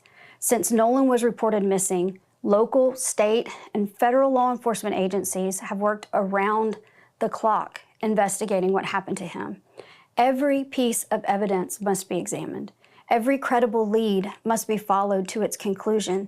Every witness interview must be analyzed in context of all other evidence. The pressure for answers does not change what the work requires. Our responsibility to Nolan and our community is to complete this investigation thoroughly, carefully, without compromise, supported by the evidence and worthy of the confidence of the people we serve. I also understand that many people have questions about why more information has not been released publicly. In Mississippi, the rules of professional conduct restrict the information a prosecutor can release during an investigation. Our restraint in communicating facts and evidence is not an effort to keep the truth from the public. It is an effort to protect the integrity of this investigation and the grand jury proceeding. As your district attorney, I have an ethical obligation to avoid public statements that could influence witnesses, prejudice a proceeding, or compromise the fairness of the legal process. My obligation extends to and requires me to use reasonable care to ensure investigating agencies avoid making those statements and releasing information as well. These rules exist to protect the search for the truth, not to prevent it. As divided as the discussion surrounding Nolan's death has become, I know we all want the same thing, to understand what happened to Nolan. With that being our shared goal, we must also share in the goal of protecting the integrity of how the truth is discovered. If we sacrifice the integrity of the process in effort to satisfy today's questions, we risk undermining the confidence in tomorrow's answers. When the public asks, what about this, or have they looked at that, or did they think about this? The answer is yes. Those are the same questions investigators ask. The difference is that we can't publicly discuss the evidence, the interviews, or what those efforts have uncovered while the investigation is underway. Again, our restraint in sharing details of the investigation is not a refusal to share the truth. It is our commitment to protect the process that allows the truth to be known with confidence. There's a lot of information out there, and there is a heck of a lot of misinformation out there. I simply want the community I serve to know that this investigation is being handled with the care, professionalism, and commitment to the truth that every family in Jackson County deserves. As we continue this important work, Nolan's family, his friends, and all who loved him remain in our prayers. So, Matt, you can't release the autopsy details? You can, but I will tell you, I'll probably take a different tack than other people on this, having been the number 2 at a DA's office. These are the real conversations that are had. I mean, people have the real conversation about what can we release without affecting the integrity of the investigation. Now, whether she can release it under Mississippi law, I don't practice and live in Mississippi. I don't know what it is there. In Texas, it could be released. We don't have this, at least not that I know of. We didn't have anything where we had to hold an autopsy before it could go in front of a grand jury. So that may be an election on their part. I do think generally from a law enforcement standpoint, it is smarter to keep information in before it goes to a grand jury, before you disseminate it, especially in a case that is a high profile case. I mean, I just think that that's their ethical duty to try to be good stewards of the case that they're building. Whether they have to do that is a different question. Whether they always do that is a different question. I don't know those things, but I do know there's some benefit to being smart with that. But I will say on the opposite side of that, every time I see a statement like this, I think about Bob McCullough in the Michael Brown. Yep. And if you remember in those statements, what they tried to do is they tried to get people's assurance that you could trust the process by using the grand jury as this nebulous thing that exists out in the ether, and you can trust what's going to come from it because we took it to the grand jury. Now, I can't say what I ever did in front of a grand jury as a former prosecutor even, but I will tell you, at least in Texas, the only entity that has a right to go in front of the grand jury, like as a matter of course, is the prosecutor, not the other side. So what is said in a grand jury room? In fact, if you might remember with Bob McCullough, they were frustrated. People were frustrated that they weren't actually endorsing a specific charge to the grand jury. They were asking the grand jury to see if they saw something, and then no indictment came for Darren Wilson from that. Now, I will concede, depending on the place that you are, I think sometimes the law is written that a grand jury should recommend a charge. So there's a legal, way to look at that in different regards. But the larger point is, I think sometimes prosecutors in high-profile situations use the grand jury as a means of getting heat off themselves. And then if it comes down where there's no indictment, they can say, hey, we gave it to 12 people in the community. They looked at it. This is the mechanism for determining this.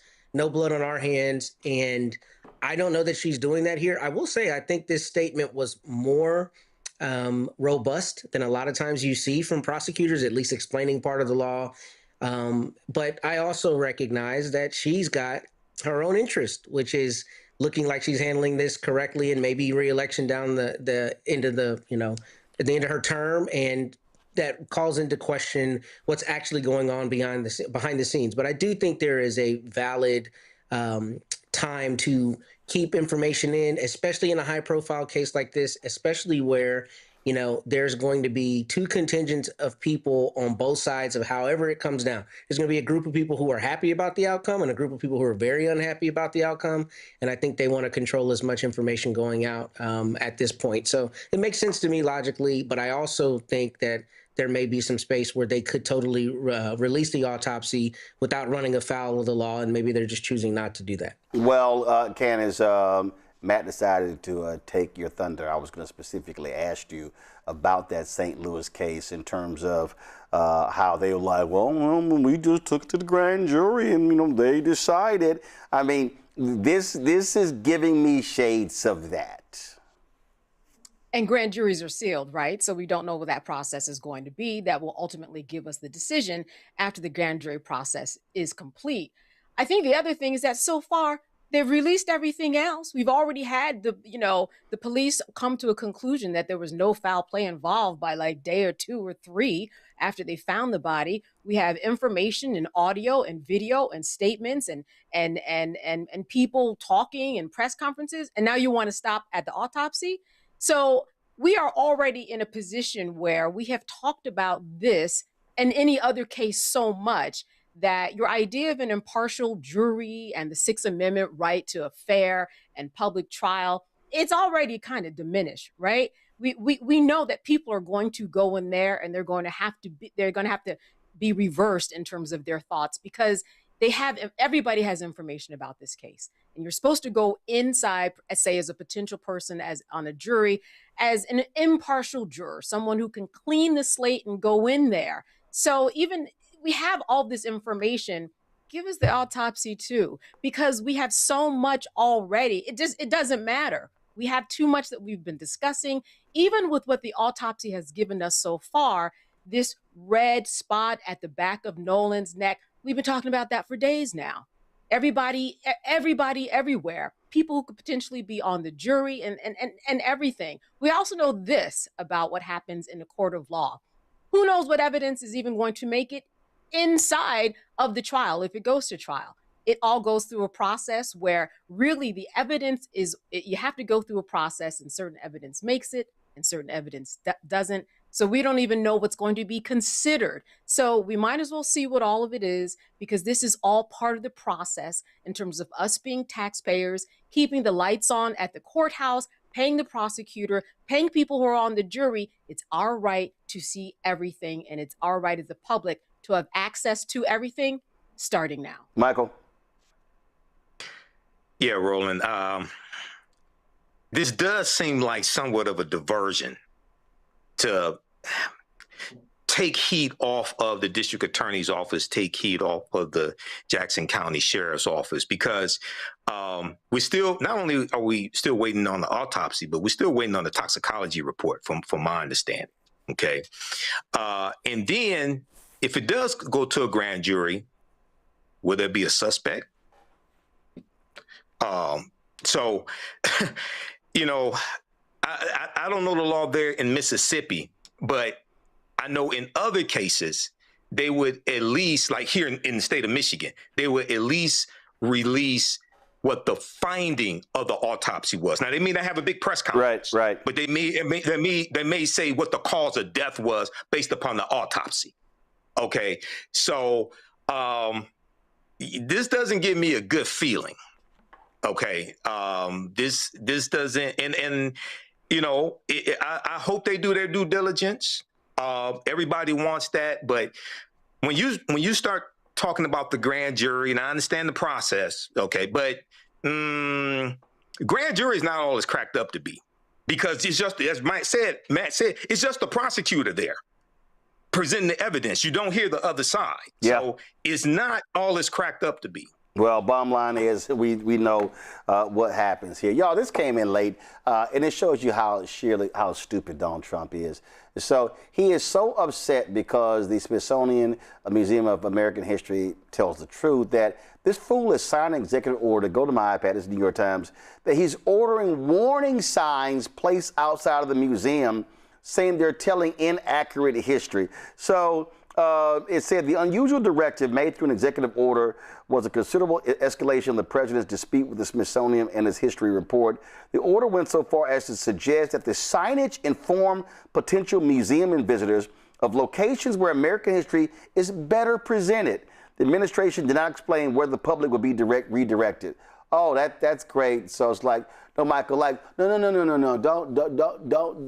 go to the slavery section. No. Go to the white power section. Like, skip that one.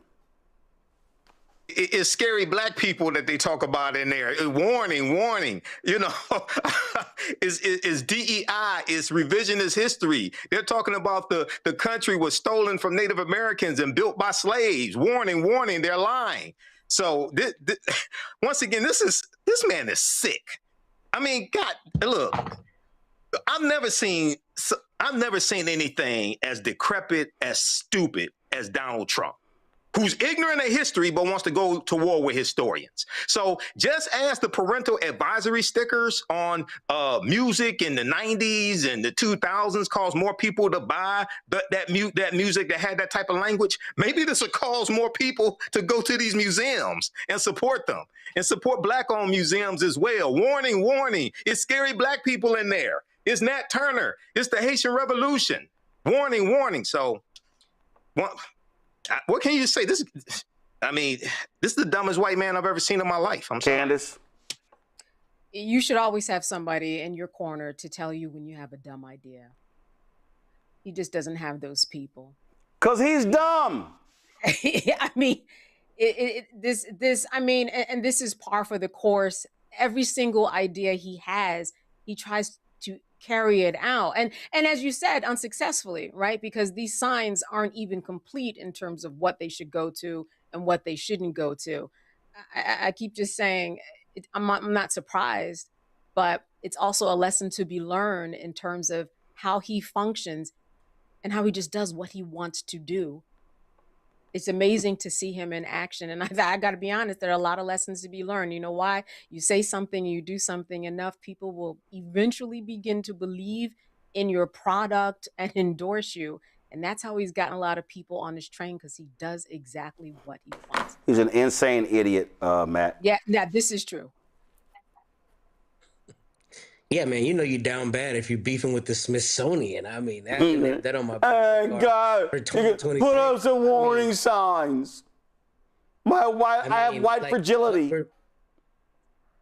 Warning signs at the Smithsonian. See, also, the Smithsonian came about because a British guy left a bunch of money. He hadn't even visited America, a British scientist. So, if you want to tout that a white guy started the Smithsonian. But this is just, absurd.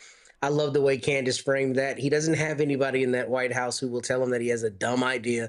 But there's got to be somebody in there like, we're really beefing with the Smithsonian right now. We have bigger fish to fry. But this is a part of that fragility. And this is also a part of that propaganda machine that attacks everything that is not prototypical white and whatever you think is red-blooded American. And if it doesn't say that America hasn't had its warts over the 250 years, then it's revisionist history and it needs to be attacked, and that's what we're saying, and it's absolutely stupid. All right, folks, I got to go to a break. We come back. We're going to talk about Howard University, the drama there. Plus, want to talk about stupid? Bill O'Reilly and Geraldo Rivera. You're watching Roland Martin Unfiltered on the Black Star Network. YouTube people, y'all over here commenting. I see y'all acting crazy. Can y'all hit that damn like button, please? We should easily be over 1,000 likes. What is taking y'all so long? We should be at 1,000 when we come back from this break, all right? So get on it. Also, if y'all want to join Bring the Funk Fan Club, please do so. Use the Cash App. Use the Stripe QR code. You see it right here. For credit cards as well. Checks and money order. Make it payable to Roland Martin Unfiltered, P.O. Box 57196, Washington, D.C. 2003 7-0196. PayPal is rmartinunfiltered. Venmo RM Unfiltered. Zelle Roland at RolandSMartin.com. Roland at RolandMartinUnfiltered.com. If you're listening, go to BlackStarNetwork.com for all the ways to give. Back in a moment. All right, folks, let me get personal for a second. My mom had questions about her Medicare, so she called Chapter, a Medicare advisory company, and she texted me right after saying it's a great benefit. It was easy. A real person walked her through the whole thing, and now she understands better what's going on. But it's not just her. A woman in Yonkers wrote in saying the process was so simple, the enrollment was easy, and she was so glad she called. Then there's Marilyn, 90 years old, in Florida, living on Social Security. Her premium climbed every single year north of $400 a month for coverage she could barely afford anymore. So what does she do? She called Chapter. They found her the same top-tier coverage for hundreds of dollars less. 90 years old, and finally somebody in her corner. I hear stories like that again and again from our community. The Medicare system was not built to work for you. Too much fine print, too many plans. Yet Chapter's advisors are independent and honest, the only Medicare advisors that compare every plan nationwide. They're focused on one thing, what actually works for you. If you're already in the right plan, they'll tell you. No games, and people who switched with Chapter saved an average of $1,100 a year. All it takes is 20 minutes. You talk to a real person, and it's completely free help. So call Chapter at 724-264-8281, 724-264-8281. That's Chapter. Hey, I'm Malcolm Lee, and you're watching Roland Martin Unfiltered.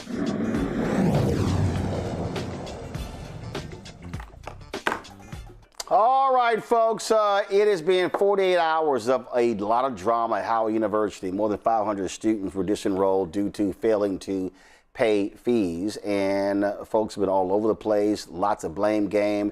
A video was posted on social media of a parent who went to Howard, who went to physically to the university to pay, but they wouldn't let her pay. So it's just been crazy. And one of the things that also that I need to go ahead and say this here, Howard University, what's the point of having a communications department if you don't communicate to the people? Listen, written statements, I get it. But why do you pay people, a VP for communications and other public information officers, if you're not publicly coming out and explaining to people what's going on so they understand? It's only to your benefit. That's the point of an office of communications. How about you communicate? Folks, on Thursday, the Esther Funding Foundation announces full support for Howard students by offering financial resources. It was founded in 2023. The organization aims to prevent college dropouts among first-generation minority and low-income students. Shayna Vincent is the executive director and founder of the Esther Funding Foundation. She joins us right now. I'm glad to have you here. So, all right, what the hell do you make of all of this? And listen, I'm going to play a video in a moment. Dr. Erin Lynch, she posted a video on Instagram where she said, listen, there's some responsibility on the side of students and parents to make sure they are following up with the right information. But there's also responsibility on Howard University side. Absolutely, absolutely. Thank you so much for having me and just for allowing Esther Funds Foundation to be a part of this very important conversation. Again, my name is Shayna Vincent. I am the founder and executive director of Esther Funds Foundation, also known as EFF. We are a 501c3 nonprofit organization working to prevent college dropouts by helping students overcome financial hardship and emergencies. As a proud Florida A&M alumni myself and an HBCU graduate, this issue is deeply personal to me. For the past several years, I have had the opportunity to directly work with college students and help them navigate financial challenges and emergencies. So I am grateful for the opportunity to discuss who we are and how EFF is supporting effective Howard University students. So how are y'all helping them and how much money have you already doled out? Yes, absolutely. So EFF recognizes how stressful and discouraging this situation is for effective Howard University students. One way that we are currently helping students is through our EFF Howard Help Desk. So this desk provides private consent-based support to effective students. EFF helps each student organize their timeline, identify missing information, and gather relevant documentation and contact the appropriate Howard office, and also prepare a clear advocacy or reinstatement request. We also have started a public petition, and we are asking that Howard reviews each case in a timely manner as we've been working with students for the last few days, and students have saying they've heard nothing from Howard since being unenrolled. How many Howard students are y'all currently working with? So as of right now, Esther Funds Foundation, our help desk has received over 56 verified student cases. Gotcha. 56 student cases. And how many of those 56, how many have y'all helped resolve? So we're currently working on all cases. Right now, we've only been able to reinstate one student. But again, we have no authorization on actually reinstating the students. That's up to Howard, but we're able to at least help students organize their case. All right. So folks, to the university. So if folks want to reach out to you, how do they do so?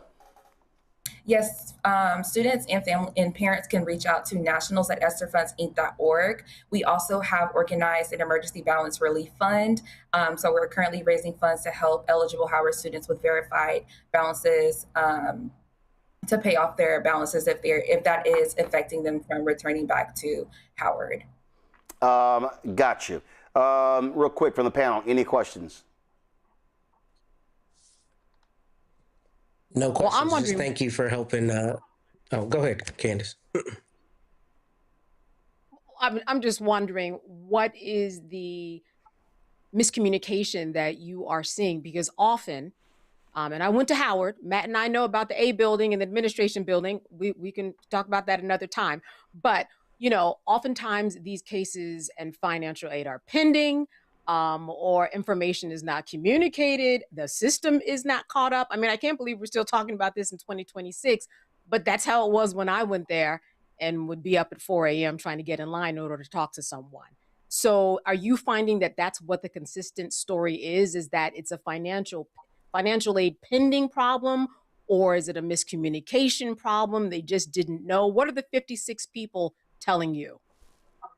So students have communicated that they are waiting for aid to post. They stated that Howard said that they had until August 3rd, I believe, or a date in August to get their balance paid, but then they unenrolled them at an earlier date. So they were a little confused on that. Howard said it repeatedly communicated that requirement over the last few months since March, but students were just letting us know that they thought they had an extended deadline to get that completed. Yeah, that's exactly why we need a real spokesperson. Sorry. Yeah, absolutely. Matt, you want to say something? Yeah, I was just gonna thank you, Shayna, for you and your team helping students. Having been an alum myself of Howard, Candace is exactly right. This was an issue, unfortunately, when I was there back when I graduated in 2008 and before. So it's a perennial issue, and there is kind of dual responsibility. But I'm glad there are organizations like yours that help, because this really imperils a lot of students' matriculation through the university. So I'm glad there's someone there trying to help them. Yes, absolutely. Students can also request a donation by sending us an email, as well as we are on standby to help out with school supplies, grocery, meals, transportation, etc. All right. We sure appreciate it. Thanks a lot. Thank you so much. Folks, Dr. Erin Lynch, she, of course, is she's the president of the Quality Education for Minority Network. Often, she's a HBCU researcher. She posted this on Instagram explaining also what went on here. Check this out. My youngest I was already warning that I'm probably going to get canceled and lose some followers because of this video, but I need to speak about the Howard situation. Y'all already know I stand 10 toes down for my HBCUs, always as an advocate. I was educated by one. I worked at two. I have stepped foot on 78 of the 103 campuses. So you already know I always come from a place of love and do no harm for my HBCUs. So I'm Dr. Erin. I have a PhD in industrial organizational psychology and EDD in curriculum instruction, and I've been an educational leader for the last 20 years. So if you're coming across this video, it means the universe wants us to connect. So go ahead and follow, or you can just leave a comment, because I'd love to hear your thoughts on this conversation. Right now, everyone is really upset with Howard University. And so while we're talking about what the university should have or could have done, we also need to have the conversation about the responsibilities for students and families in the financial aid clearance process. Because the university may actually be limiting what they can say publicly to be able to protect student privacy, which I fully support, I, on the other hand, don't have that. And so I'm going to explain to us the process and how it usually works for our institutions. We know paying for school is complicated. There is a reason why people have literally built entire businesses around helping families to navigate higher education, and they know who they are. Let's step out of our feelings for a moment and actually unpack the financial clearance process using facts and standard university procedures, okay? So I've worked at 5 different colleges, and although every institution has its own policies, the basic process is usually the same. Students who receive some sort of outside scholarship are typically required to submit official documentation to the university scholarship office. That documentation is clearly identifying the student, the scholarship provider, the award amount, and when that payment is expected. The university then verifies the award and determines whether or not it is sufficient enough to reduce or to eliminate any type of upfront payment. Now notice, eliminate or reduce upfront payment. There is still an upfront payment for our institutions, because ultimately our college universities are still businesses. They still have to operate as businesses. So in some cases, a verified scholarship may be entered into a student's account as awarded but not yet paid. This allows the university some actual time to recognize that the funding is expected even though the money hasn't arrived yet. But the student's record should also include some sort of notes that document what the award is and its current status. And this is exactly what old Chicky Poo said last night on Roland Martin. We're going to cut the check like Scholarship America says and does. We'll send it to you with the college's name. You send it to them. I forward that email to the director of financial aid. They put a note in her account and they credit her the amount of the scholarship because they know the money's on the way. Time-stamped written documentation is provided to the college, period. In the case of the students of Howard, if these things were actually done, there would be time-stamped proof via either the emails that they submitted or the financial aid module that they use in Access HU student portal. That means there's a record showing that they followed the steps, that they did what they were supposed to do when they were supposed to do it before the deadlines. The scholarship office typically then works with the bursar's office, completely different office. That's to make sure that any type of credits that should be reflected on the student's account are done so correctly. So even if you call a financial aid office, it's not the financial aid office that actually handles the student account. It's the bursar's office. Students should also be able to review their credits, their charges, their balances, all through their student portal. And in this instance, Howard University used to use a system called Banner. Now they use a system called Workday. and they're probably using a system called Power FAID, so Power FAID, to be able to supplement any type of thing that Workday can't handle. All of these platforms allow students and their families the access to be able to monitor all of their pending scholarships. They can create reports, they can document any type of account activity, and they make any type of adjustments to those funds as they arrive in the portal from the bursar's office. Here's the really big part that most people are actually missing, right? So even when you have a scholarship or financial aid that's expected, you still might have to do a payment plan because they need to be able to ensure that those funds are going to come through. Colleges are educational institutions. They are also businesses. They still have to do payroll. They have housing. They have utilities. They have technology fees, food services, all types of other expenses. So a university cannot automatically extend an unlimited line of credit to students whose outside funding might not have arrived. So this is why students typically have to sign up for a payment plan to assure that they're going to pay the university for those services even before the scholarship actually shows up. A lot of times students and their families are encouraged to make some sort of minimum required payment. So whether that's your $100 deposit, your $300 deposit, doesn't matter. Most institutions require it. What happens is if your scholarship doesn't come through in time and you had to do the payment plan, then when that scholarship or financial aid is finally received from whoever that third party is, then overpayment is charged to your account and you get a refund. So you end up getting the money back. This is why I feel like folks need to have this conversation. This is where family accountability comes in. We get the emails from the federal government that tells us when it's time for us to go ahead and approve our students' financial aid requirements. We get the notifications from the school. And in this case, I don't know what more Howard University could have done. If you notice, their financial aid has a whole YouTube page dedicated to this process. Their Instagram has videos. Their Instagram has had sessions about what to do for financial aid. The students themselves have admitted that multiple emails have gone out. What more do we want the school to be able to do in this case? I don't understand. Ultimately, colleges are still businesses, though. This is what we have to understand. For at Howard, for example, so according to their iPads in 2024, they had $255,535,000 in tuition and revenues that was generated. Yeah, and I said only because their total expenses as an institution was $1.174 billion. And they reported only $1.245 billion in revenue, which comes from grant revenue, contributions, endowment returns, athletics, all those things. In that year, they awarded $189 million in discounts and allowances, $28.5 million of which came from their endowment returns. So when students have outstanding balances, the school then has to float that money. And if the payment plan is not in place, then that means the school has to figure out where to get that money from. And they just can't extend a line of credit like that when they have so few dollars to begin with. And you might think that $1.245 billion in revenue is a lot, but when you pull out their $1.174 billion in expenses, yeah, that only leaves about $78 million for them to operate off of. And that's not really a whole lot when you're trying to take care of students in the best way that you can. Bottom line, as they discussed on Roland, there's processes to these. And a lot of folks who are making the money off of our institutions understand these processes, and they're able to capitalize off of it for their own benefit.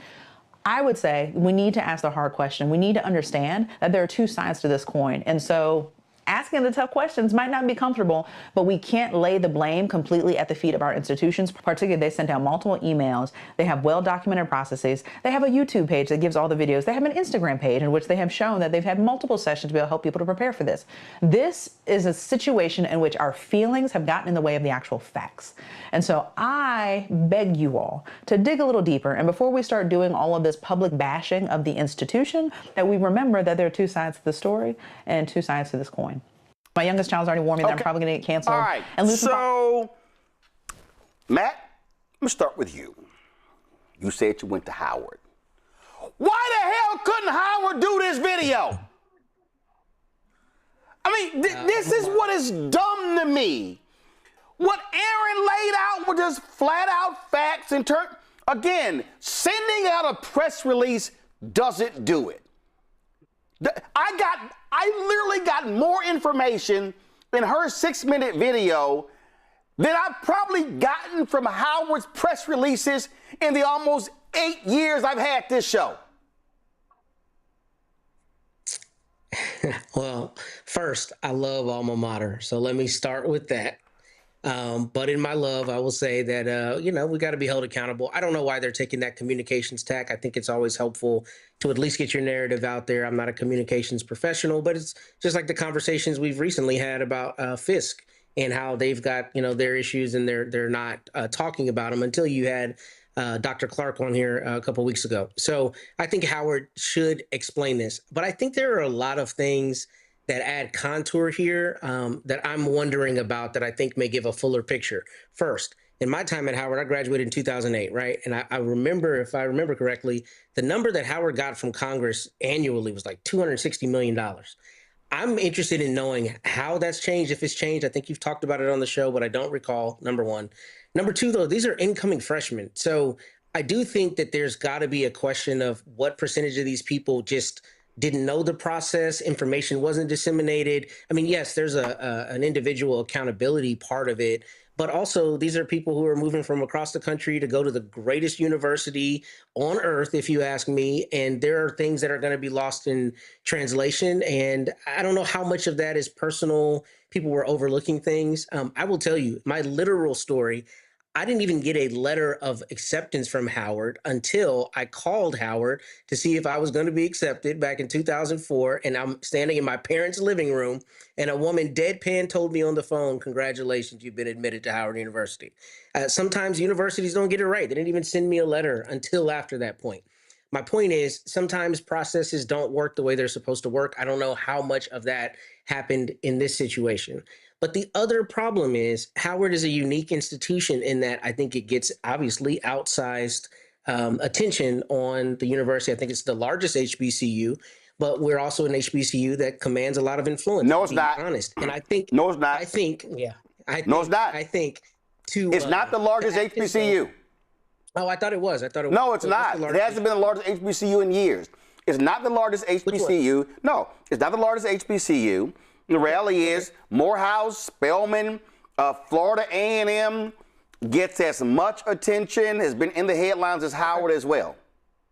Cool. But that really is not as important as the larger point I was going to make, is that Howard benefits greatly from its alums, from its current students, from its partnerships, from all of those things.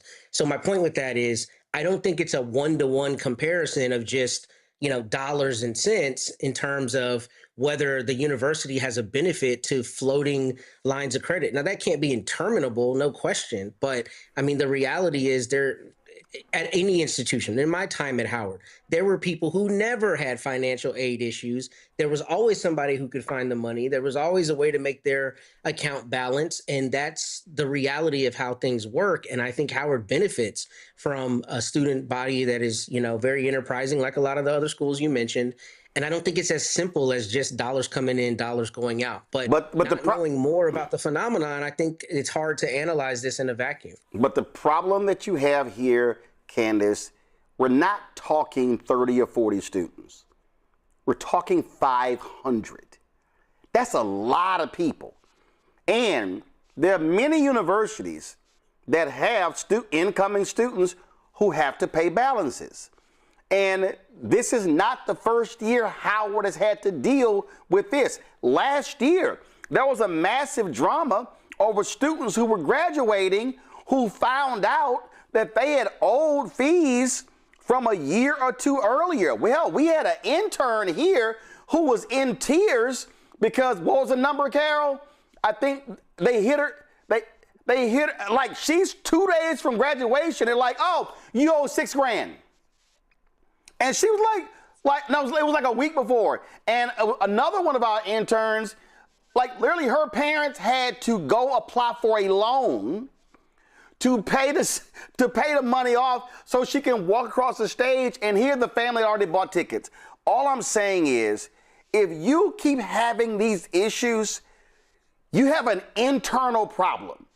And what leadership should say is, we ain't dealing with this again.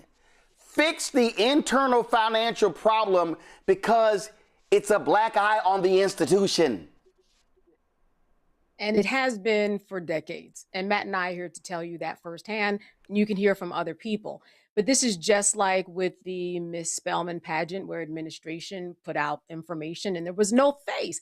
I'm paying $60,000, $70,000 a year. You've got a marketing, a PR department, as you said, communications department, and no one can talk about this, answer questions, do a presser for me, go live on YouTube and TikTok and answer. No one can do that in 2026. You're just going to have all of these students that are just going to flail. Like you said, the woman that you just played, she gave a very good explanation as to what was going on. But here's another thing that we have to remember about students, and I've been teaching them for 25 years.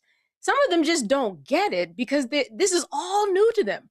They might be the first ones going to college, or maybe even their parents have gone to college, but they're trying, they're out there working and they're trying to figure out how to pay this $60,000, $70,000 bill if they're living on campus. I have students who don't go to class, and that's in every university. Like, how does that not connect? That's because these students are used to working in a different context and understanding that, you know, when you pay bills to PSE&G or you know, T-Mobile or what have you, you know, they give you a little bit of time. They give you a little bit of waiting, and they're trained in that way, and they don't understand at all the process, because even people at Howard or Harvard, it doesn't matter, Florida A&M, even they don't understand the process. As she said, there are people who are making money to make people understand the process. It is so difficult and convoluted. Parents don't understand it. Students don't understand it. They just are ready and hopeful and dreamy that they got into the college, and that hopefully when they get to the A building at Howard University, that someone will hear their case. It's hard to get anybody to pick up the phone. You got to go down there and stand in line. And if you're in Wisconsin and you're waiting to go in, you know, you're not going there now. You're waiting to come in mid-August when you're going to be admitted and move into the dorm. So like you said, it's all just a mucked up system that I cannot believe they have not fixed after all of these decades. Other schools have done it. Why can't they? But there is fault in everybody's arena. Right. The key, the administration has got to, we have to see somebody on TV move their face and mouth to answer these questions so that there can be some accountability. Right, and if you stand up before the cameras and say we've had more than 500 students that were impacted, we resolved 100 or 200 of those cases today, and we've got folks working around the clock to sort this out, Michael, that's what you do. But you also want to avoid stuff like this right here going social media of a mother showing up to the university trying to pay the fees and was turned away. Watch this. I'm so sorry. I'm so sorry. I know. Her balance is practically zero. Her scholarship came in today. She only owes $1,400. I told them I will pay this now. I'm Jay Lawson on the campus of Howard University because over 500 students have been unenrolled at Howard's incoming freshman class. Now, the vice president of enrollment says that basically the tuition had to be paid 50% on the account in order for the students to secure their enrollment. However, parents say that the emails have been confusing, frustration. A lot of parents have come up to the administration building offering to pay the remaining balance of what they believe is left on the accounts, and the administration is telling them that there is nothing that they can do. The vice president of enrollment also says that some cases will be reviewed on a case-by-case basis because there were a lot of external funding and scholarships that needed to be applied to accounts. But right now, a lot of the students who have been turned away, their families say that they don't know what they are going to do. Like, what's this money is the problem that can be solved. Yeah. It's not fair. I called since May trying to get in contact with somebody. They did not respond. And when they did respond, they gave me miscommunication. They can pull, they said the calls are recorded. They can pull those calls to hear what the... Again, Mike, if a parent comes there and says, I can pay the $1,400 and a scholarship is come in, you resolve the issue. Now, maybe what Howard has done is disenroll those 500 and enroll a new 500. I don't know. I'm just simply saying, from an institution standpoint, these are not the kind of videos you want publicized. Yeah, you're right. It's not. And this is when you need a crisis management team. If you have a background in communications, you understand this. This is when you need this, especially in the age of social media. You have a crisis management team when you have an entire communications department. You literally are paying people to work in your communications office to communicate when things like this happen to the public and the media. In theory, yes, Roland, but where are they? It's not in theory. No, it's not in theory. They literally are being paid right now to show up to work And somebody had to write the press release.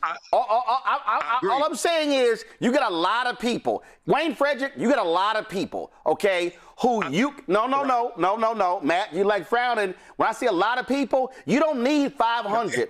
You can literally say provost, VP enrollment, head of financial affairs, bursar. You can have your chief communication officer.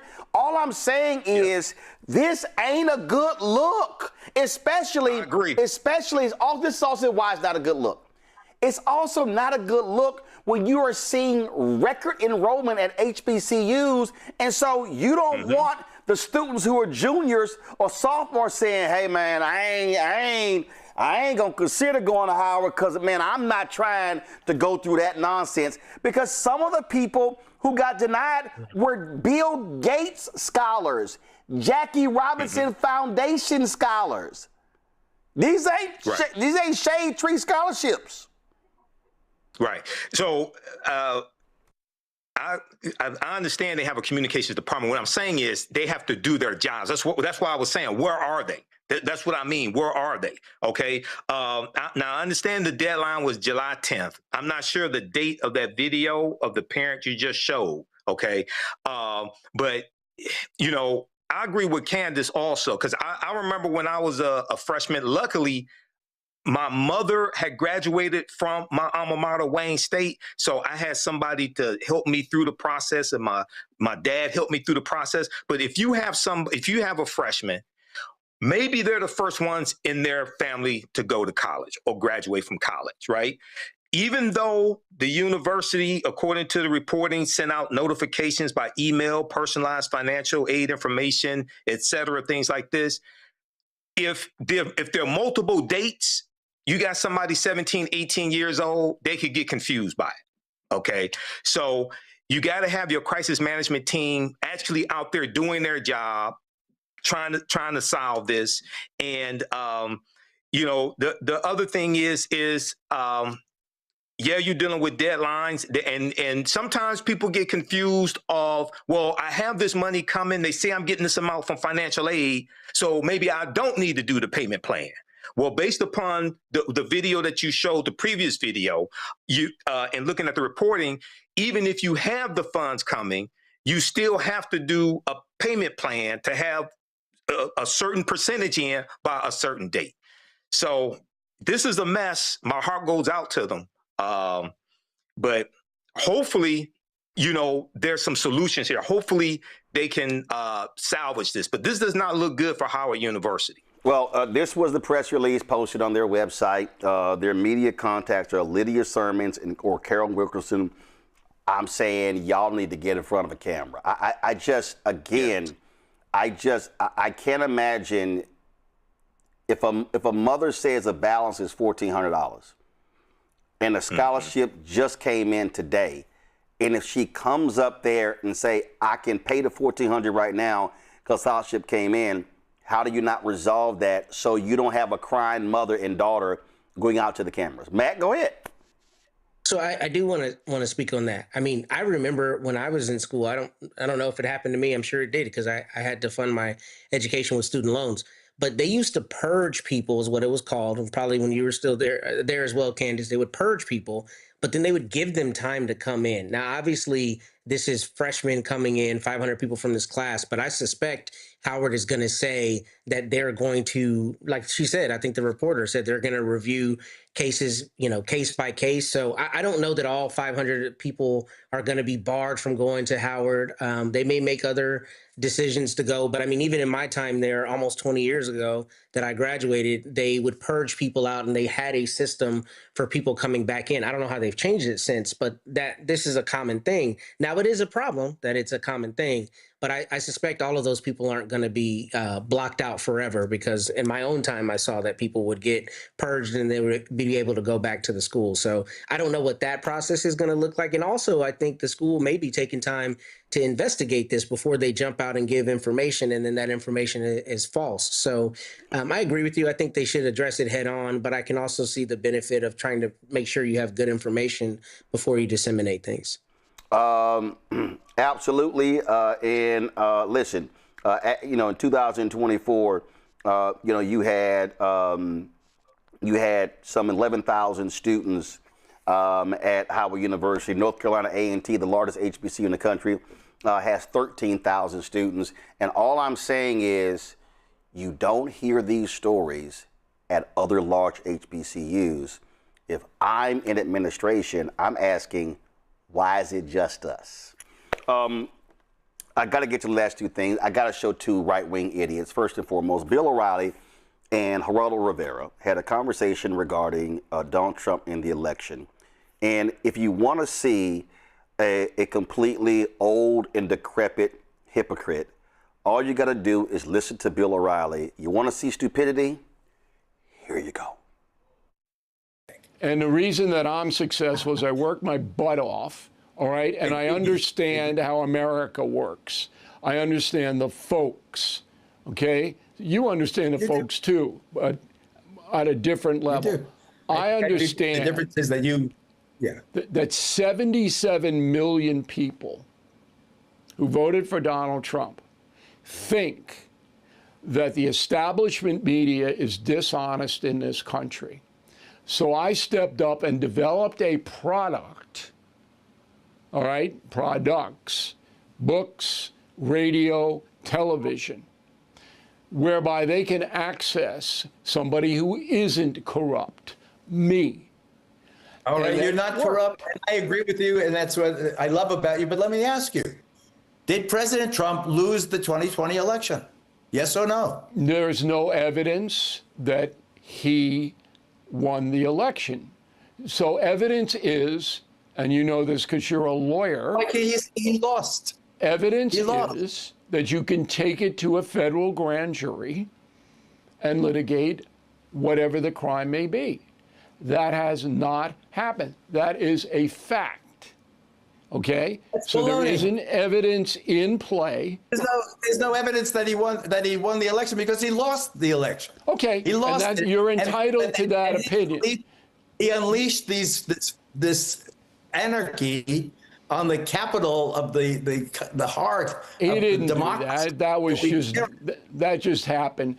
He clearly said peacefully, and if you go over the speech, you know what he liars of the Republican Party. He didn't want those people to go into that building, and he knew it was going to hurt him, and it did hurt. He wants people to lie about the election. Who won the election?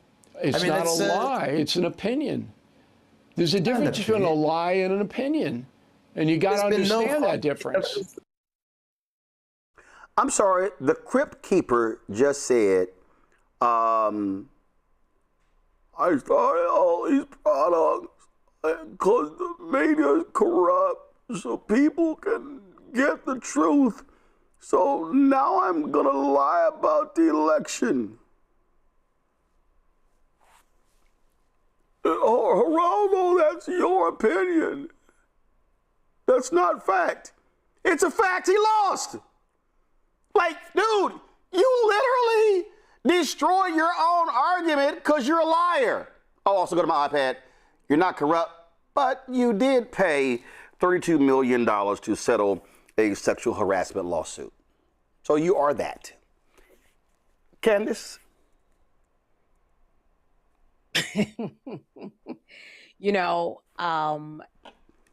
This is evidence of why we are seeing what we see in this United States of America, because we continue to be built upon these two ideas that either Trump won or Trump lost. I mean, this is really just an indicative of what's going on in America.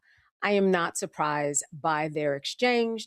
He does have a point that an opinion and a lie in terms of the court of law will be treated differently in a court of law. I will give him that. There's case studies and there's law, Evans and Novak, if anybody wants to look it up.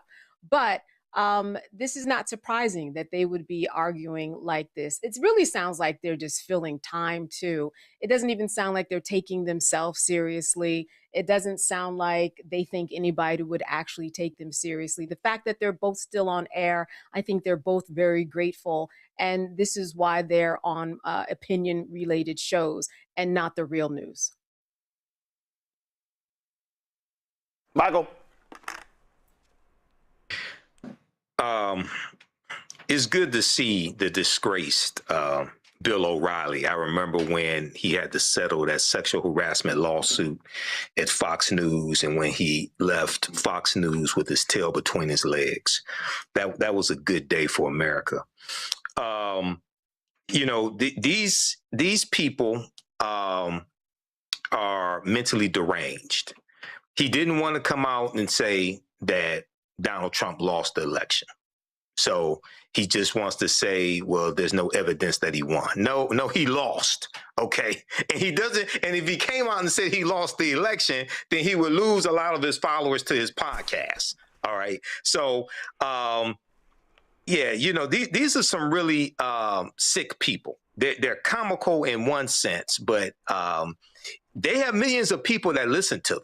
It's a lot of stupid idiots that own guns that listen to them. Some of them stormed the U.S. Capitol, and they always like to hinge their argument on the fact that Donald Trump used the term peaceful, go peacefully. He said it one time.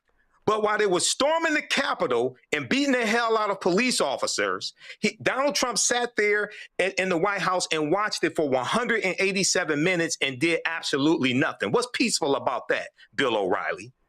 So the facts just totally contradict the lies that they tell. But once again, these are people that see power slipping through their little fingers. So he sounded like the Grinch. He sounded like a white Grinch. Nah, he's a crypt keeper. Matt? Well, first, I love Michael saying, it's good to see the disgraced Bill O'Reilly. That took me out. Thank you, brother. Hilarious. Only thing I'm going to add is, Candace kind of alluded to something that I think is really emblematic of where we are in this country, and that is the acceptance of the idea that there's not objective truth. Bill O'Reilly said there's a difference between an opinion and a lie, but you can't have I guess you can have an opinion about an objective fact, but there's a question as to whether something is a fact or whether it's a lie, right? And what we saw in real time on January 6th was people storming the Capitol. What we know is people were prosecuted for that criminal acts occurred. And no matter how much you try to spin it, it is an objective fact that it happened. And I think that denialism is something that has been emboldened by the GOP, all its propaganda, and its consistent push to just undermine the idea of objective truth. And that is the scary part of where we are in America, because people are emboldened now to say, well, I don't agree with you. I have a different opinion, when what we're actually talking about is an objective fact. That is a huge problem in our society. It's a cancer that Mr. Trump leverages and the GOP leverages. And it's precisely why there's so much misinformation, disinformation, and so many people who are just cut out of the system. So it's sad to see these old people doing this, but they also leverage that. And like Michael said, that's why they're still on TV, and that's why they're reticent to say things that undermine their base continuing to support them. No, I don't know why in the hell Chris Cuomo put Bill O'Reilly on TV, because what I'm not going to do is have it's not an objective fact that he's a sexual harasser selling that $32 million lawsuit. Is real clear about that. But what I'm not going to do is have somebody try to tell me, well, no, it's not a lie. It's an opinion. No, if you claim you won and you lost, you're lying. Speaking of crazy, demented crypt keeper, she might be 48 years old, but my God, that's a horrid 48-year-old looking woman. And that's Nancy Mace, Congresswoman from South Carolina. Now this idiot, who has no political future, who lost her race for the governor's mansion, pissed off Donald Trump badly. She can't win anything. Now she's introducing a bill, says she wants to get rid of the various caucuses in Congress. Now, of course, you have the Congressional Black Caucus, Congressional Hispanic Caucus, and the Congressional Asian Pacific American Caucus. And then, of course, you have several minority staff organizations. So she said, this is what she said: race-based caucuses are not about diversity. They are segregation sanctioned by the legislative branch of the federal government. You do not get to lecture America about inclusion while running an organization, checking skin color at the door, or advocating for Americans of one race over another. It is discrimination under the guise of diversity. Our resolution calls it what it is and shuts it down for good. Well, let's just say she got smacked around. Go to my iPad. The leaders of the Tri-Caucus said Nancy Mace rose to infamy for her cheap political stunts, and this is just the latest distraction from her failed primary and complete inability to deliver for her constituents. Members of Congress have every right to organize around shared policy priorities in the constituencies they serve. There are dozens of bipartisan congressional caucuses dedicated to ethnic communities, geographic regions, industries, veterans, faith traditions, and countless other interests. Signaling out the Congressional Tri-Caucus, which represents nearly half of all Americans, is racist and a shameless attempt to silence the voices of minorities. The Tri-Caucus does not need a lecture about what constitutes federally sanctioned segregation, least of all from a member who has repeatedly made racist and bigoted comments about minority communities over the course of her tenure in Congress. The Congressional Tri-Caucus was formed to address the needs and concerns of Asian, Black, Hispanic, Native American, and Pacific Islander American communities that are too often ignored in the halls of power. These caucuses existed long before Nancy Mace arrived in Congress and will remain long after she fades into irrelevancy. That, to me, Candace, is an excellent statement. And it is. And we know that based upon the history of these caucuses, it's not like certainly they have energy and they have influence. They don't have voting power. These are optional caucuses that people can be a part of. Either you're in it or not. And what is she going to do? Set up for other caucuses and get rid of them? There is the Caucus for Women's issue. There's a Northeast Midwest Congressional Coalition based upon where people live. This is just a terrible precedent. If she thought that it was going to do something that made sense, you'd have to get rid of all the caucuses. They're optional, they're equal powered, and they provide energy to the base and causes that people choose to be a part of, period. So she got told off and told in a way that she was supposed to, in a way that let us know that what she said didn't make any sense and wouldn't have any good standing. Matt, maybe she can join Lauren Boebert and start the Aggrieved White Women Caucus. It's good to see the disgraced Nancy Mace. Look, this is the problem with political pageantry is you got crazies like this who are going to continue to say crazy things. So they have a bullhorn and they have people's attention trained on them. She lost that race, like you said, and this is the kind of thing that is just stupid, especially when you're from South Carolina. How many Black people are in South Carolina, right? I mean, just you couldn't be more brazen with your racism, but none of this surprises me. You're exactly right. And at the end of her time, when she determines that it's going to be the right thing for her to go Marjorie Taylor Greene's way, she's going to try to do a 180 and hope that we don't remember all the stupid and horrible things that she said. So I'm glad that they read her the way that they did, especially that last paragraph about her fading into irrelevancy. I think that was chef's kiss. It absolutely was. Michael? Yeah, I saw this statement today from Nancy Mace, and I wonder if they're going to have her back on the Breakfast Club to talk about this. She was on the Breakfast Club talking to Black people, and then now she's calling for the Congressional Black Caucus to be dismantled. And, what's interesting is the Latino caucus, the Asian Pacific Islander caucus, and the Congressional Black Caucus, a lot of those members represent districts that are majority white districts. That's the other thing here. So this is just another attack on DEI. And I wonder how much support she's going to get in the House of Representatives on this. It's not likely to pass, but I wonder how much support she's going to get from people, like the crazies, the Troy Nails out of Texas, Andy Ogles and all the races. Yep, some of the other ones as well. So. But I like the response from the Congressional Black Caucus. But once again, I expect these people to attack HBCUs. I expect them to come after the D9 also. African Americans somehow come after African American fraternities and sororities and say, they discriminate. Well, you can't do that because Alpha, the first white member, was actually in Alpha before the U.S. military was desegregated in 1948. So that's not going to fly. Well, they don't know that. It's not going to stop them from trying. We said they're stupid, right, Roland? They can bring their punk asses they want to, but if just wanted them to know, and although I can't stand what he's been doing when it comes to taking over school districts, in Texas. There's a certain person named Mike Morath, who happens to be the head of the Texas Education Agency. And this here is a, let's see here if I can just show y'all. This here's a photo of Mike Morath. He plays alpha at SMU. So please, Nancy Mason. All these. So they don't. Every one of us got white, Latino, members. Asian members. Yes. And here's the deal. So remember I told y'all about Howard University Communications. This is probably why I can't work anywhere to be a communications officer, because if I was writing the Tri-Caucus response or the Congressional Black Caucus response, I would have sent out this video. I'm sorry about the inconvenience. Thank you, Thank you, Joe. Thank you. Kiss my entire ass.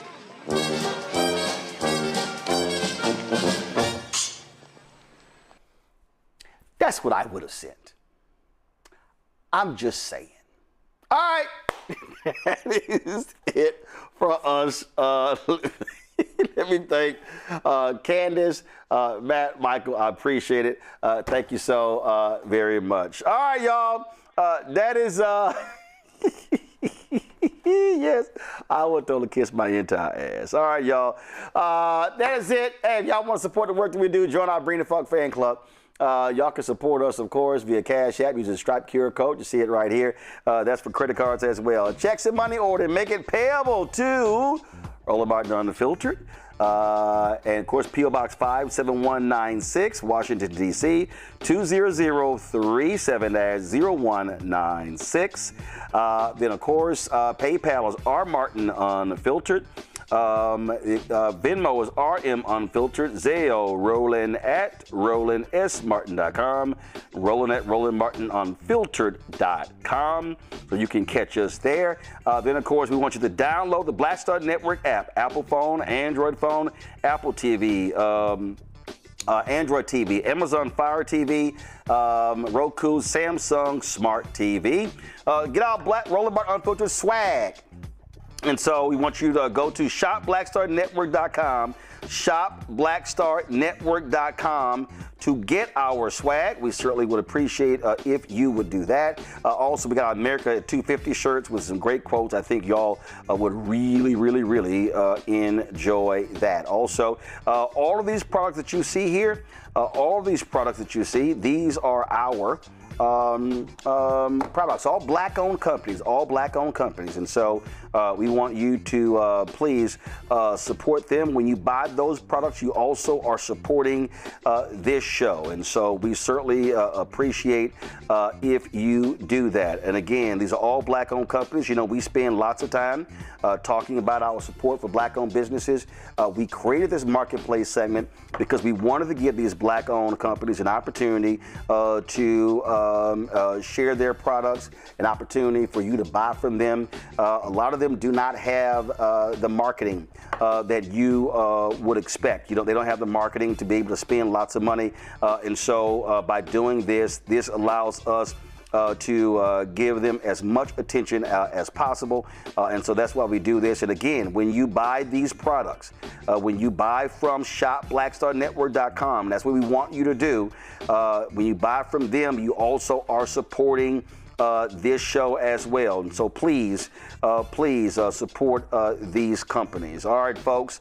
Don't forget, download the app Fanbase. You can follow me on Fanbase at Roland S. Martin. So I appreciate it. Got some great things that are going to be dropping soon. And so we want y'all to download that and support them as well. All right, y'all. This weekend, I'm going to be on the road. Sunday, I head to New Jersey. My man Wendell Haskins, he is holding his annual Original Tee Golf Classic. The original golf tee was actually created by a brother, George Grant. And so this tournament is named after him. Now, Wendell is a huge New York Knicks fan, and so unfortunately, we had to deal with all this blue and orange crap this weekend. But the golf tournament is going to be on Sunday. We're going to be, of course, bringing some great content back and sharing it with you with some of the folks who are going to be there.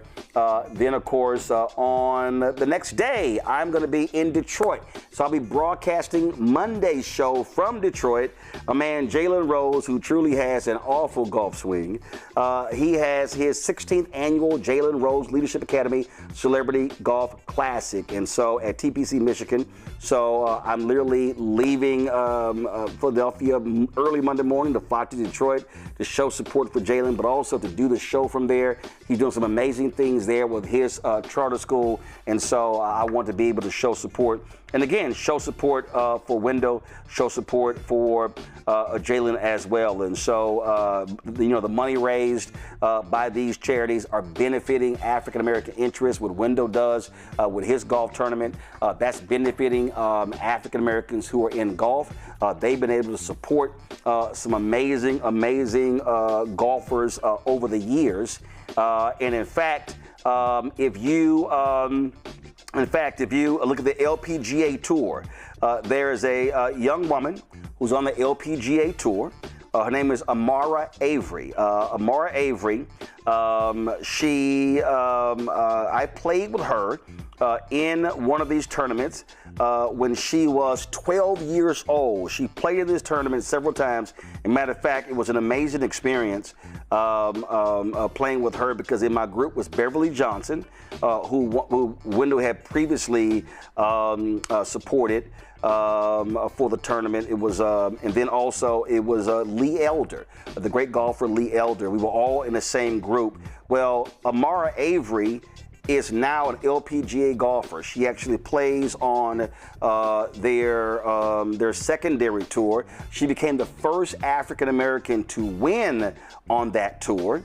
And in the history of the LPGA Tour, no African American woman has ever won an LPGA tournament. And so she made history there, and so we really look forward. She's been having an amazing year. She went to USC, has been a phenomenal golfer, but she was one of the golfers who actually played in this year. Marcus Bird, a young brother, he's on the APGA Tour. It's an amateur it's a professional tour as well. He's dominating there. He's played in this golf tournament as well, and so that's why I appreciate what Wendell does with this golf tournament, really supporting black golfers, giving them a shot, being able to help them financially because it's extremely, extremely expensive to actually play golf. And I was actually looking for one of the photos that he sent me of playing with Amari. So yeah, she was 12 years old playing that tournament, and now she's a pro. And so it's a great tournament. So look forward to seeing Wendell and Jalen this weekend.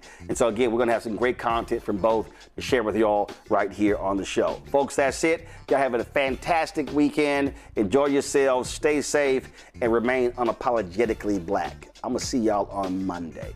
Holla!